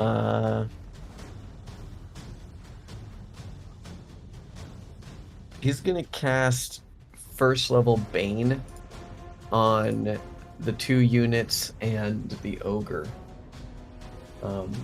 Okay. All so right. I need What is the charisma DC? saving throw DC 14. DC 14 charisma saving throw. Okay. So I'm gonna roll for the ogre first. Mm-hmm. He rolled an 18 on the die. -2. Ah, Yeah. still succeeds. Still succeeds. Let's go with the units. I'll just say they have a straight 0 charisma. Okay. It's just, what did you say it was? DC what? 14. 14. All right. So no bonuses, no negatives. I'm gonna roll for the red one, the one on the left side. Sure. That's cocked. Okay. They rolled a straight 15. All right. And now the blue one, they rolled a 6. All right. So 1 So- of 3. Bummer So for me. this one is baned. I'm going to give it a little purple thing to indicate that they are baned. Cool. All right. Anything else? No, that's movement and action. Okay. So that's my turn. You don't want to use a bardic inspiration? Well, anyone I could give bardic inspiration to reasonably is obscured. I can't give it to Hazel, which is what I would Fair have enough. wanted to do. I guess I Alright. could give it to Commander Club. I mean, you don't have to. You can save it for later. That's fine. No, you're right. I might as well.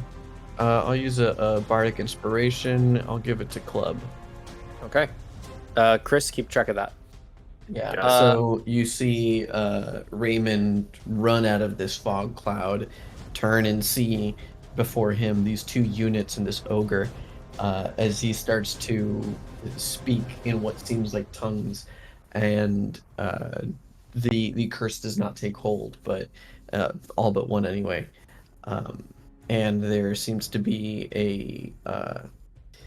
it's sort of like a mischievous purple something that has like the silhouette of maybe like a hound or so, that's just kind of running around the people that were affected by Bane. As I shout out to Commander Club, we see each other, yeah? Make sure we get through this. We got Yes. this. We got this. That's bardic. You're on the wall. I see you. Hazel, you're up. Okay, so I am going to cast Thorn Whip. At the moment, you are blind. Just FYI. Okay, So your attacks would So- have disadvantage. You so can step I'll out of the move fog cloud. first then. Yeah. So I'm gonna move right. Oops, sorry. One more. Right there. Okay. And I'm going to cast Thorn Whip on this guy. Sorry, I can't remember which one he is. Oh, is that out of range That's now? the elf. Oh crap. No, it's- Thorn Whip has a range of 30 feet. Yep. You're not Okay. going to be able to get him from the wall. Nope. No. I've moved further away, so alright. I'm not gonna do that then. New place. Well, you can move towards the center instead and use your action to command the ballista people to shoot this guy. Yeah. Because I don't have much movement. I don't have enough movement to now get out of the fog if I go back into it. So. Well, I'll say that, you know, like, you can put yourself back where you were and then decide like that you want different movement. And you're a wood elf, right? Yes. So you have 35 feet worth of movement, so you could move next to Raymond out of the fog. I have 30 feet of movement, I think, right? No, as a wood elf, you should have 30. 35. 35. Okay. Oh, wood elves are supposed to have 30. Oh, no, you're a high elf. Never mind. You're not. No, so you have 30. But you still have enough to get out of the fog in this corner over here. All right, then I will move over there instead to be out of the fog. Yeah. And I will. And then you do have the ogre in place, but that's about it. Just the ogre. Then I'll cast Thorn Whip on the ogre. Or you could command the ballista. That's also something that you could do.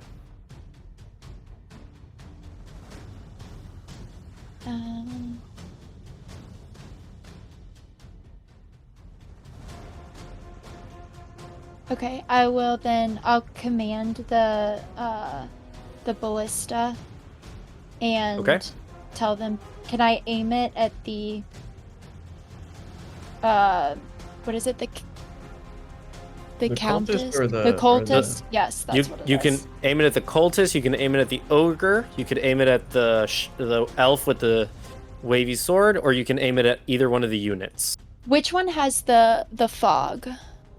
Wavy sword. Can I aim it at him then? Yeah, you can aim it at him. Okay, then I'll do that. All right, make an attack roll. Okay. Plus Do 3. Okay, that was my question. Thank you. Mhm. 7. 7. That's not going to be 7 enough. total or 7 and then Yeah, I rolled a 4. Oh, sad face. The elf just like jumps up and lands on the ballista like with his feet, like as it digs into the ground. Yeah, you're all too cool. I'm not rolling well tonight. So. No, you are not. You are off tonight, man. Man, it's okay. Very it's okay. sorry. We got this. Okay. The unit, the 2 enemy units are going to make attack rolls on the gate. So here's the first one. They need to hit, it's a 19. That hits the AC of the door. So they need to roll a total of 10 or higher. That is not enough. Oh, wait, sorry. It's 4d8. So that was that was not much. 46. 4d6, thank you. You're right. Oh. Yeah, 4d6. Yeah, unit's 46. I need another d6. Here we go. Oh yeah, that's definitely going to be enough. The door is shattered. Bummer. Absolutely shattered. Yeah, so the units can take their steps forward. So it only took one of them to do, so they can move forward. I'm going to send this to back. There we go. And then they're going to go. The one that attacked was the one with Bane. They would have had to roll a minus d4. So I'm going with video game player colors. So red is 1 and blue is 2. Okay. So the first one was the one that attacked, and as far as I'm aware, they weren't the ones that got baned because it was the last roll. That's cool. All right, cool. That's how I was playing it. So now the unit is going to take an attack roll on Commander Club, but they do it at disadvantage, right? Because of the war cry, you mean? No, the enemy Bane, unit that hasn't taken it's the attack. minus 1d4 on attack rolls and saving throws. Minus 1d4 on attack rolls and saving throws. Okay, so there we go. So, yeah, they rolled a 19 on the die. Minus 1 is 18 plus 5 is 20-something. Yeah, that'll be sufficient. So that's 4d6 to Commander Club. Jesus Shit. Christ, I'm rolling amazing. That is 15 points of damage to Commander Club. Yeesh.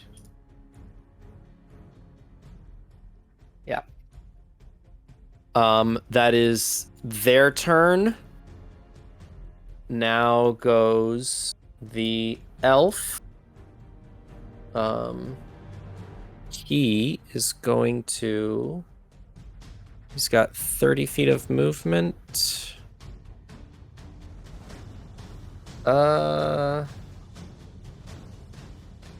Yeah.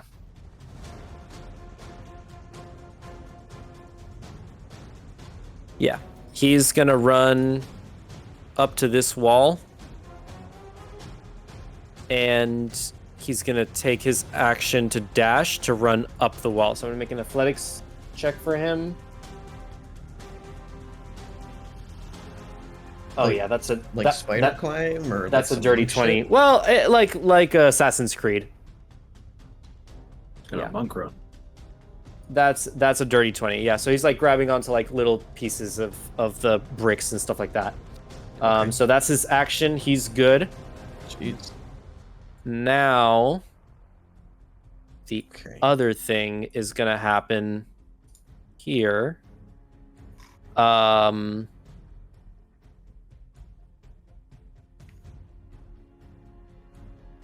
Next to the other ballista, you see Raymond, you see, and Hazel, you see this stalking, like cat, like large cat-looking thing, but it has some tendrils coming off the back that look like they're Venus flytraps, and they're like opening and closing. That is all that's gonna do on that turn. Then we have one more thing that happens here. All right, and that stays like that. Cool. So back to the top of the round, the ogre is gonna move forward, and it's gonna make an attack on unit number 1. So here we go with a great club. Oh yeah, that's not gonna be enough. No, yeah, it is enough. That should be. By the way, AC for the units is 15. Okay. Chris, I'll take unit blue. You take unit red. Sure. All right. All right. Although I cannot move. Oh yeah, sorry. I'll Right. give you that. I don't imagine that they will need to move intricately. All right, there we go.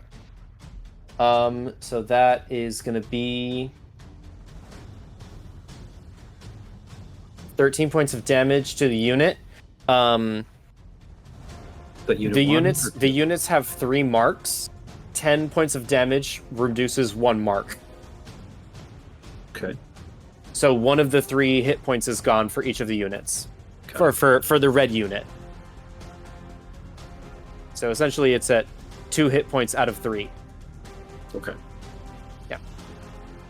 Okay, that is the ogre's turn. Commander Club, you're up. Oh. Wait. Okay. Waste of a war cry. Well, I suppose he should go to town Yeah. on that ogre. Allied units go after Commander Club. Yeah. In that case, multi-attack. Go for it. 2 attack. Again.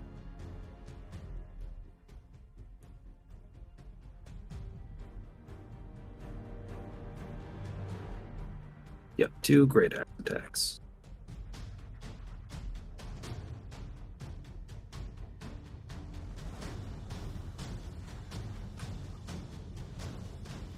One's a natural 20. Oh my god, 2 natural 20s. 2 nat 20s. Damn. 2 nat 20s. Amazing. Go, Commander Kickass. Yeah, for real. Wow, okay. Commander No Club need over for here killing Bardic, it. man. God damn. Yeah. You may want to move closer to the orc. Or to the ogre. I just moved him closer. It's 1d12 plus 4 plus 1d8 slashing. Okay, go for it. Okay, that's a d12 and a d8.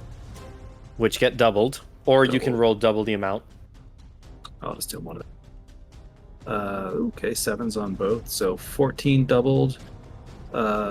Is 24 or 28. And he gets +4 damage for his strength and +4 for Groom's Fury. Okay. So 28 plus 4 is 32 plus 4 is 36.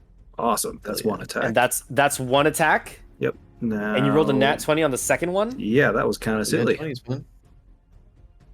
So then that is Sick 10 as hell. damage. Doubled is 20 plus 8 is 28.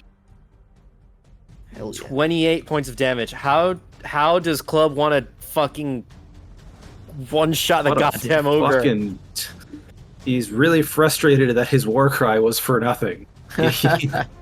He just turned back and yelled to the crowd, and they were just like, "Eh." So it's like, all right, you want some inspiration? And just he climbs up the ogre, ninja runs up it, lobs the head off, backflips down, and just, will you fucking go now? Hell yeah, dude. You know what? For the fuck of it, make a. No, just they're inspired. They're like, yeah, Hell let's yeah. go. Second war cry. I'll say, yeah, fuck it. That counts as a second war cry. They get advantage on their next attack. Both hell units. Which both units go now. Like that's Beautiful. Great. That's what's why I happening. roll online dice. I've never done that with real dice. All right. Holy so crap. So I yeah, got both unit units. blue. 2d20. Fuck me, dude. Nat 20. Oh my god. Amazing. All right. We're doing blue on blue and red on red, yeah? If you. Oh my guys god, I want. got another nat 20. Dude, That's this is 3 in a row. fucking virtual dice are the way to Damn. go. Do you, Hey, hey, I'm I'm They're in the helping out. campaign. You can I check the believe you. log. Yeah, you can check the log. I believe you. I That's believe right. you. Dude, that's fucking wild. Okay, so it's 46. 46. Wait, can I get? I want to check log. I want to record this. This is being recorded. Yes. Okay. So the dice are doubled. Okay, so this is The dice are doubled. 46. 18 points of damage from blue to blue. From blue to blue. Correct. So, Oh. and I think blue had already. Which one had suffered one already? Allied red had suffered one. Allied red, right? Yeah. Okay. All right, and then allied blue is still at 3 out of 3. Yeah. How do I make these not dates? Enemy blue is at 2 out of 3 now, I believe. Because I didn't break 20. Correct. If you did not break 20, they are Yeah. What the fuck? I don't understand. All right, we're just gonna Just do use this. 2 different cells.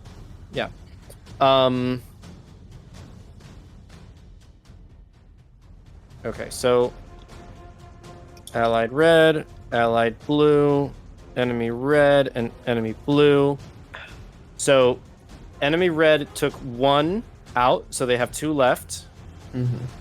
Allied red has 2 left, and allied blue has 3 left, right? Mm-hmm. And then enemy blue, what did you roll for damage there, Chris? 26. 26. Okay, so that's 2. So they have Nice. 1 left. Yeah. Hell yeah. All right, perfect. Anything else? That's Well, that's yeah, what they can do. that's both of them. You do have to move up, so I'll just move Commander Club over here so that they're Sounds good. with each They're other. clashing now. Lurk, that is your turn. And is this accurate that the fog cloud is away from me now? No, Uh, Cloud is you're- still on. Yeah, Fog Cloud is still up. Oh, that's weird. It's off on my screen, but that's fine. I will.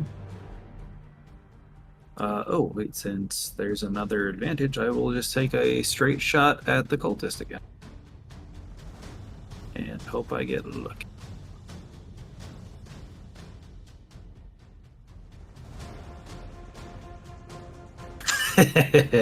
Natural 1. It had to end Luck- at some point. The luck couldn't last forever. It had to end at some point. The luck couldn't last forever. Yeah. Fair enough. So that's your turn? That's my turn. All right. The cultist is going to cast something. Let's check one roll real quick. Yep. The cultist casts a spell. You guys don't know what he casts. And then he just kind of signals to everybody, like, let's go. So he's going to turn around and he's going to run off the battlefield. Classic. He's going away. That is the cultist. Velenor's turn. Okay. Velinor is going to cast Hold Person on this saber guy. Okay. All right. That's a wisdom save. DC 15, right? Yep. Okay. It dawdled on the 18, and then it just knocked over to the 2. Let's go. He is held. Perfect. And Velinor is also going to move. Oh, wait. Hold up. Can he... No, doesn't have it. Fair enough. Never mind. Yep, that's all you can do. All right. And Velinor is going to move up further into the wall, 25 feet. That's his turn. Okay. Cool. Perfect. That is Velinor. Does he have to make a concentration check for Fog Cloud? No. Okay. Being held doesn't affect that. Okay, cool. Then that happens. Raymond, you're up. Yeah, I'm up. Chris, can you check to see if Hold Person causes the paralyzed condition?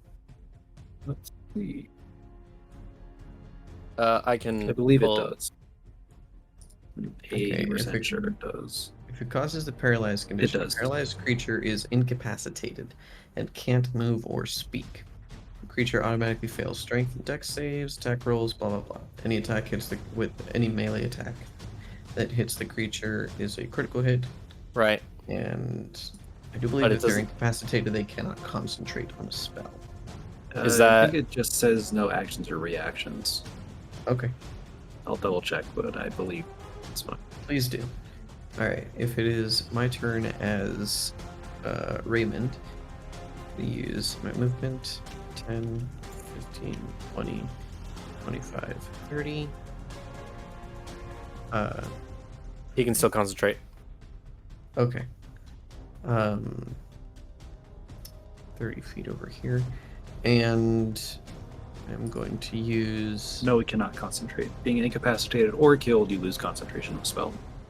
Fair enough. Then All right. this goes away, and it reveals Hazel and Lurk. Between you two, as the smoke dissipates, between you two, there is this large hound wolf-like creature made out of smoke with red glowing eyes, and it is like looking at Hazel.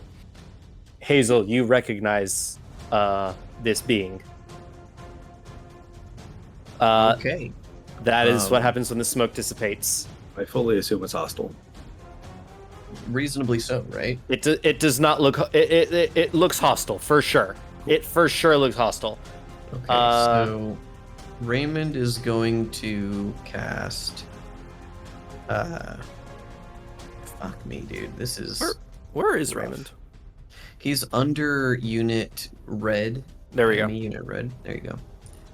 I'm just gonna move the ogre out of the way so that it's not like to declare the battlefield. Okay. Okay. Raymond's gonna just do a chill touch on the paralyzed dude, I guess. Oh boy. Well, I don't know. Yeah, he's got advantage. He'll do that. Chill touch on. On the paralyzed guy. Okay. Yeah. Roll advantage. 24 to hit. Yeah, that'll hit. Great. That's going to be, all right, 8 points of necrotic damage. He cannot heal. Okay. All right. It's automatically a crit. Or no, it's chill touch. Never mind. It's not a melee attack. Touch. Correct. All right. So that's movement, action, and for bonus action, Raymond is going to give Hazel Bardic Inspiration. Cool. And Hazel, you have just a say, D6. Look alive, eh? And that'll be Raymond's turn. And then Hazel, it's your turn now. Okay, so how high up are we? You are 20 feet up in the air. Okay. So yeah. That's not gonna work.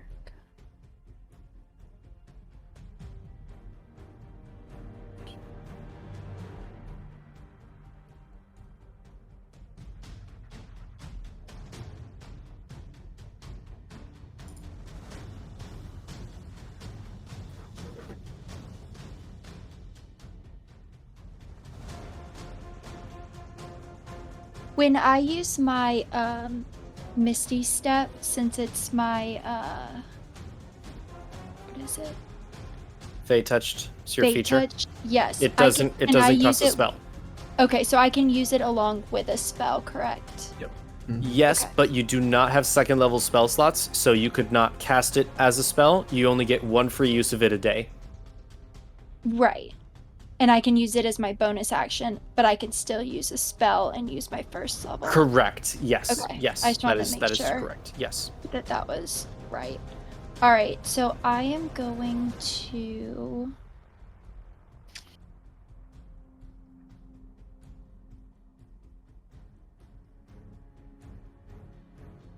use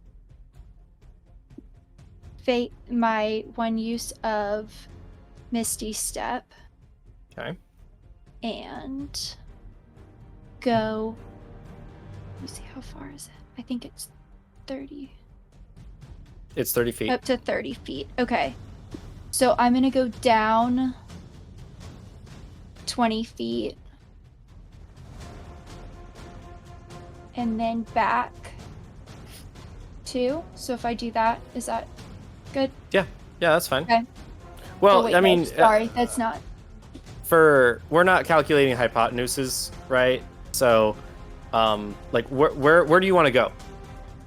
I want to go. I guess actually, I want to go in this direction over here. So, like, here. Oops. If you Sorry. click and hold the position you want to. You can There you create go. a little. Yeah, if you.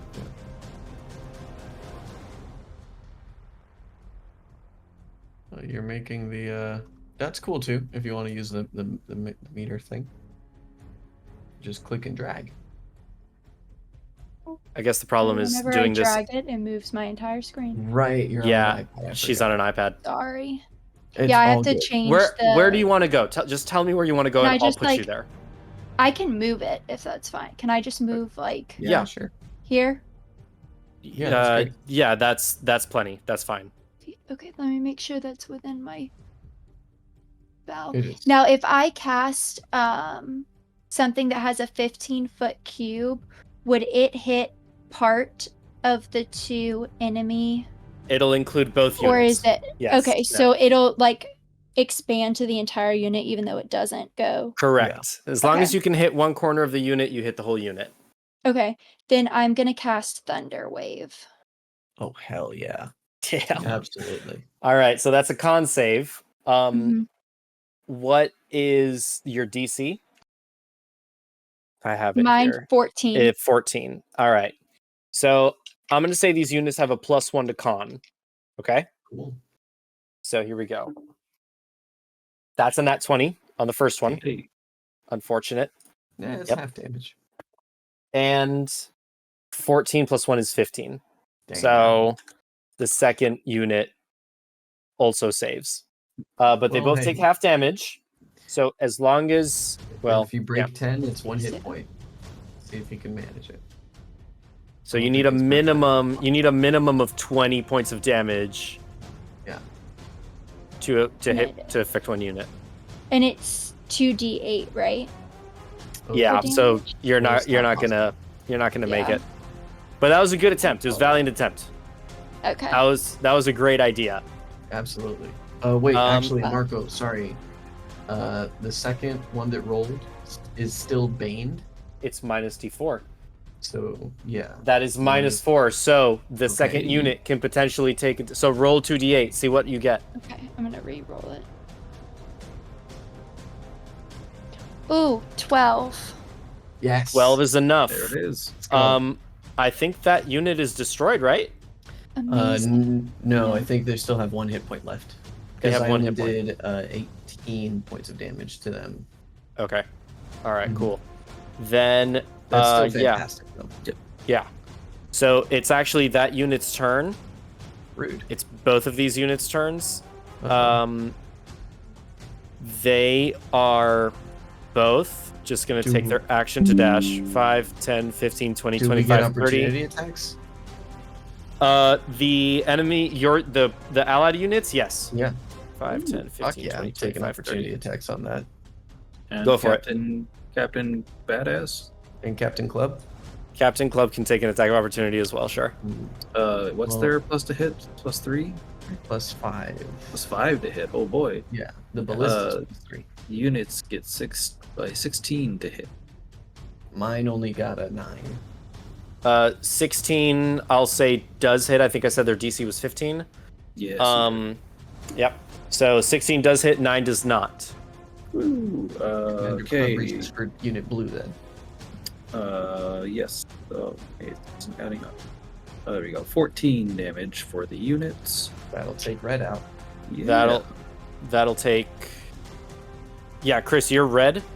Yes. Yeah. Okay, that takes this unit out for sure. And can Commander Club hit Commander the blue Club. unit? Commander Commander Club Club. rolled a 9. Well, remember fortunately. he is Bardic and Lee inspired. He is bardically inspired. Let's That's right. see if we can turn that 9 Yeah. into You a have to roll a 15. That's a 6 on the hell die. of a jump. Yeah. 5. Damn. By Damn. 1. By 1. No. The units start to scatter and run away towards the cultist. The displacer beast. Wait a minute. It's +6 to hit.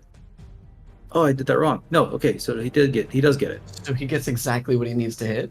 Yes, 'cause I was doing +4 this whole time.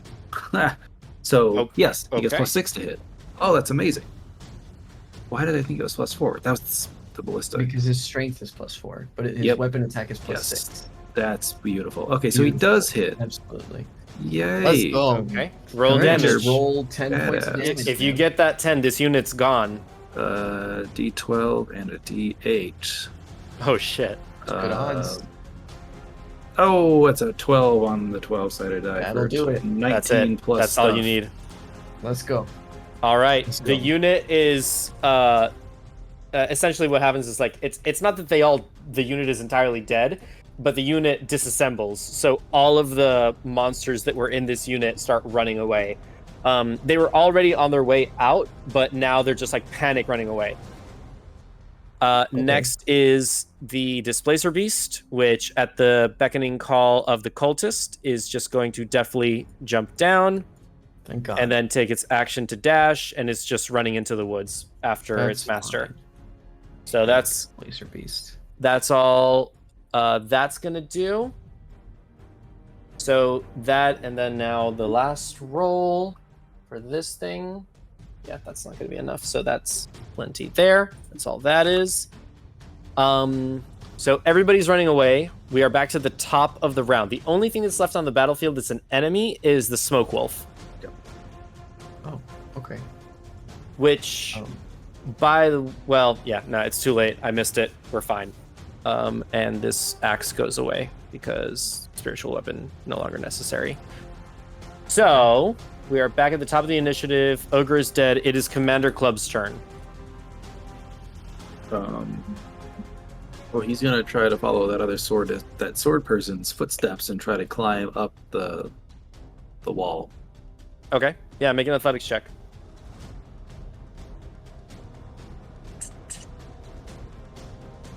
The sword person's over here. It's the only unit that's left, actually, and he's still a held person.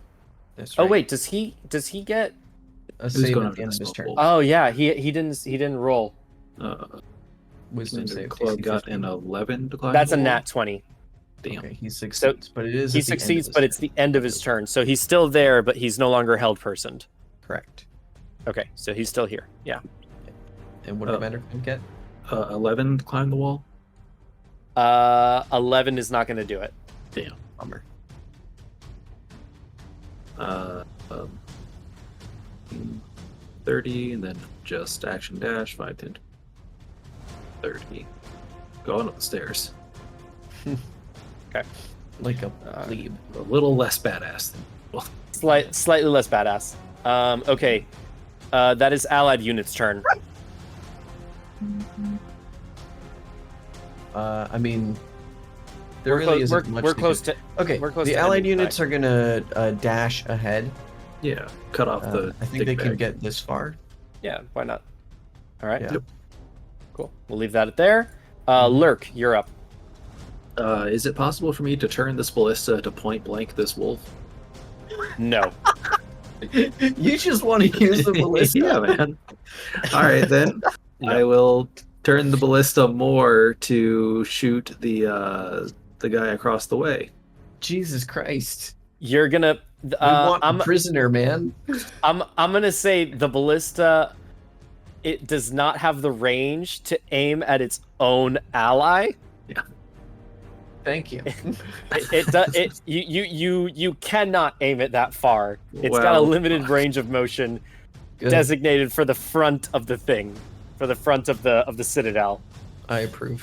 Then I just yell sneak attack and charge at the wolf. Okay, go for That's it. good. These guys are part of the unit, so they're gone. Recklessly attacking for an it's 14 plus 6, so unnatural 20. Unnatural 20 will hit. Yay! What do I do for that? I do a D8 and a D6. Let's do. Yep.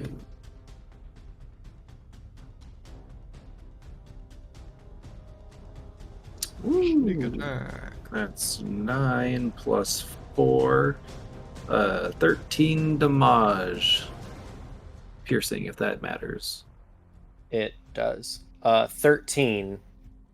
All right, so that. Okay. The great axe goes through, swings through the wolf, and the wolf does take like a little bit, like it kind of reacts to it a little bit, but you feel like it doesn't land quite as much damage as you would expect it to. Yeah, I was expecting a ballista, so nothing to do much damage. Anything else, Lurk? Nope. Okay, Cultist is still running away. Velinor. Okay. Velinor. You said Velinor had cast his hold person, right? Yeah, he doesn't have that anymore now. Okay, cool. Yeah, fair enough. Okay. Alright. Velinor is now going to cast slow on the elfman. Okay, that's a wisdom save? It is also a wisdom save, yes. DC 15. Okay. That is gonna be... Oh, it's exactly 15. Damn. Yeah, Okay. 13 plus 2. Sorry, buddy. It do be like that, I guess. It really do. Alright. Anything else from Velinor? Yeah, he's gonna move away from the big shadow thing. 5, 10, 15. That'll do. Cool. That is Velinor's turn. The Smoke Wolf is going to... He has...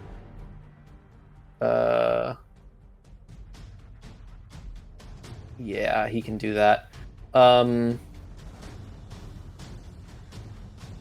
Yeah, he's gonna leap off the top and go after Hazel. Opportunity That's attack. plenty of. You can take an attack of opportunity. Yep, absolutely. Ooh, reckless. Hell yeah.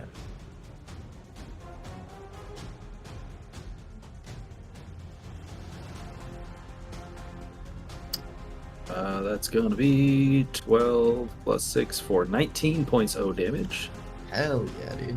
And- Well, 19 points of damage or 19 points to hit? 19 to hit. sorry, yeah, 19 to hit. Oh, That hits. Yes. And luckily, because it is not my turn anymore, I get another sneak attack. Hell yeah. That is true. Sure is. Yay. 8 plus 4 is 12 points. 12 points of piercing. Piercing Okay. Still All not right. ballista damage, but I'll take it. You swipe through again, and it does like the form kind of dematerializes a little bit, but then it lands fully materialized. So it does take damage again, but not quite as much as you were expecting. So it does go for Hazel. It's going to bite at you, Hazel. Damn, that's a really good roll. That will a 21 hit. It will hit. You take 11 points of necrotic damage. She's knocked out, I think. Are you knocked out? Not quite. Thank Okay. God. Your strength score is reduced by 1. Okay. That's bad. Yeah. There you go. That is the end of the Smoke Wolf's turn. So you don't need to just make sure you make a note of that your strength is down by 1 at the moment. Okay. Raymond, you're up. Yeah. Great. Great. Okay. Fuck. Okay. I'm gonna do a second level healing word on Hazel. Okay. You recover. Sorry, buddy. Only 7 hit points. So that's bonus action. Action will be 5, 10, 15, and the action I'll cast Chill Touch on the Shadow Wolf. Okay. Roll damage or roll to hit. Yeah. Okay, 23 to hit. And what kind of damage is this? Necrotic? Necrotic. Okay. All right. 23 to 6 hit. points. 6 points of necrotic damage. What does Chill Touch look like for you? Sure. For Raymond, Chill Touch, he, does his whole pseudo speaking in tongues thing, and he reaches out with his hand, and a ghost-like, what's it called?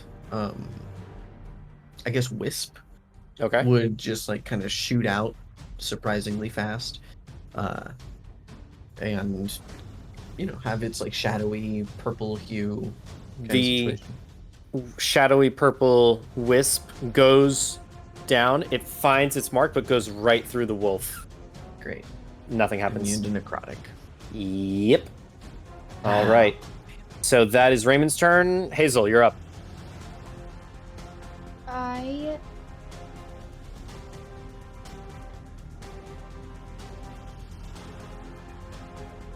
am going to cast Burning Hands.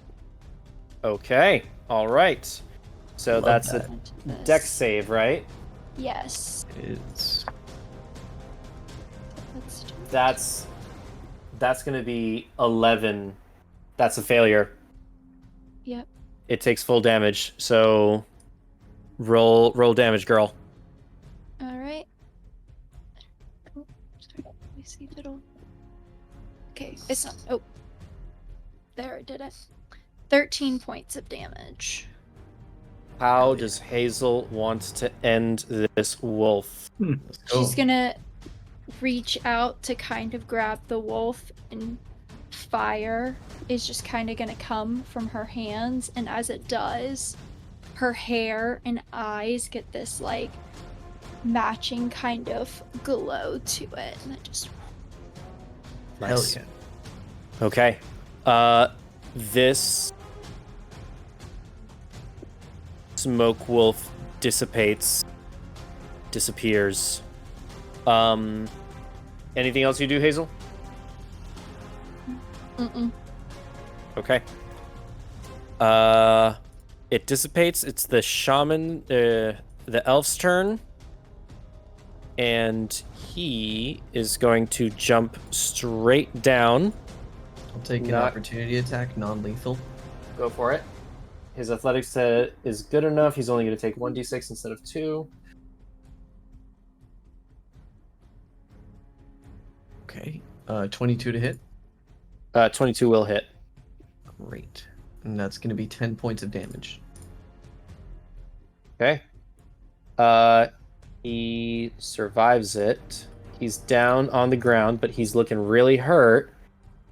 Good. And then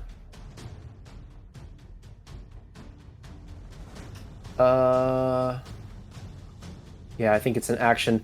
Okay, so he sheaths his sword behind him, and you see like this, like he pulls like a black sort of like Icarus blob from his chest and smears it on himself, gets down on all fours, and you see like this like tail rip out from behind him, and his arms shorten, and he grows a snout, turns into a crocodile, and he's just gonna run away into the woods. How far? That's a good question. Let me see. He's Out got of ballista range? let me see here. Ballista was already tried to be pointed as far in that direction as possible. That is true. Right. 5, 10. Hold up. So he's here. He's got 30 feet of movement. 5, 10, 15, 20, 25, 30. 5, 10, 15, 20, 25, 30. He's off map. Damn. Technically, he's in ballista range, and you can technically see him. But he's gone. So he runs into the woods, and then that's when he turns into a crocodile. Is in the woods. I'm You absolutely can take taking a ballista shot. Yeah, I'm Right. absolutely taking a ballista shot. Yeah, I mean, You can take a shot. You can we're absolutely not take getting a it. prisoner out of this, unfortunately. Oh no, I'm so upset. And I believe that is the end of combat. Ooh, I Well, rolled a hold on, 19 let's though. see if this ballista hits. Yeah, I rolled a 19 19. Oh, okay. All right, let's see. Does a Gotta factor ballista in- does 19 does hit? Plus 3, yeah. Yeah, that'll hit. Cool. Okay, so Roll 21. damage. Ooh, Or okay. 22. 20 damage. 20 points of damage. Yes. Does that knock him out of his alligator form and then It knocks him out of his alligator form and back into his elf form. How much HP does a crocodile have? Did I go over it enough to kill him? 19. Damn. It has 19 hit points, so he took that one extra hit point, that one extra point of damage, but he's still standing. Fuck. Technically, it was Commander Club's turn, but Oh. we'll leave it. We'll leave it at this. Unless you guys want to really try.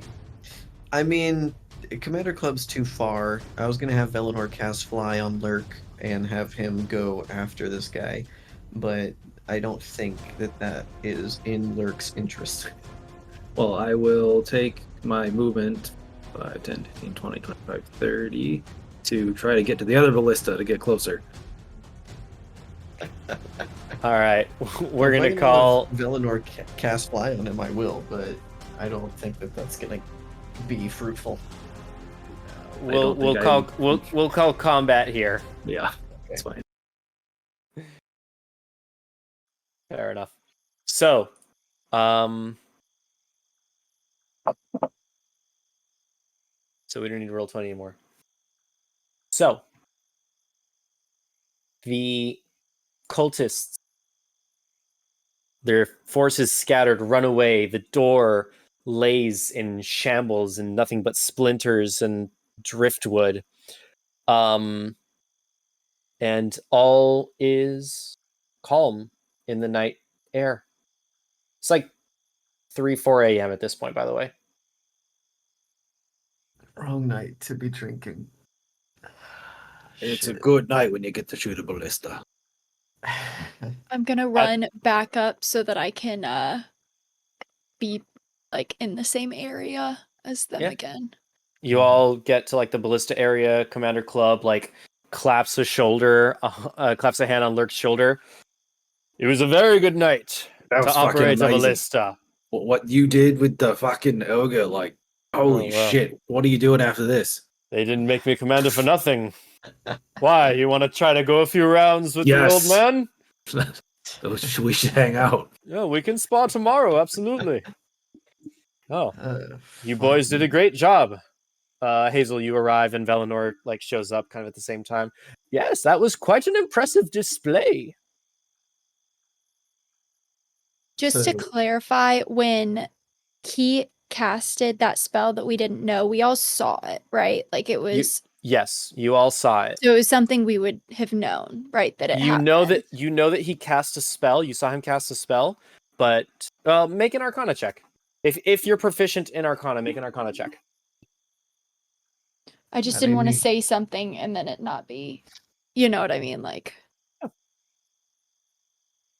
Well, I mean, no, we all saw that a spell was cast, but which spell?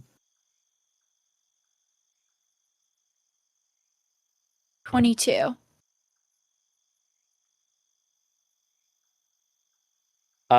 You definitely recognize what spell was cast.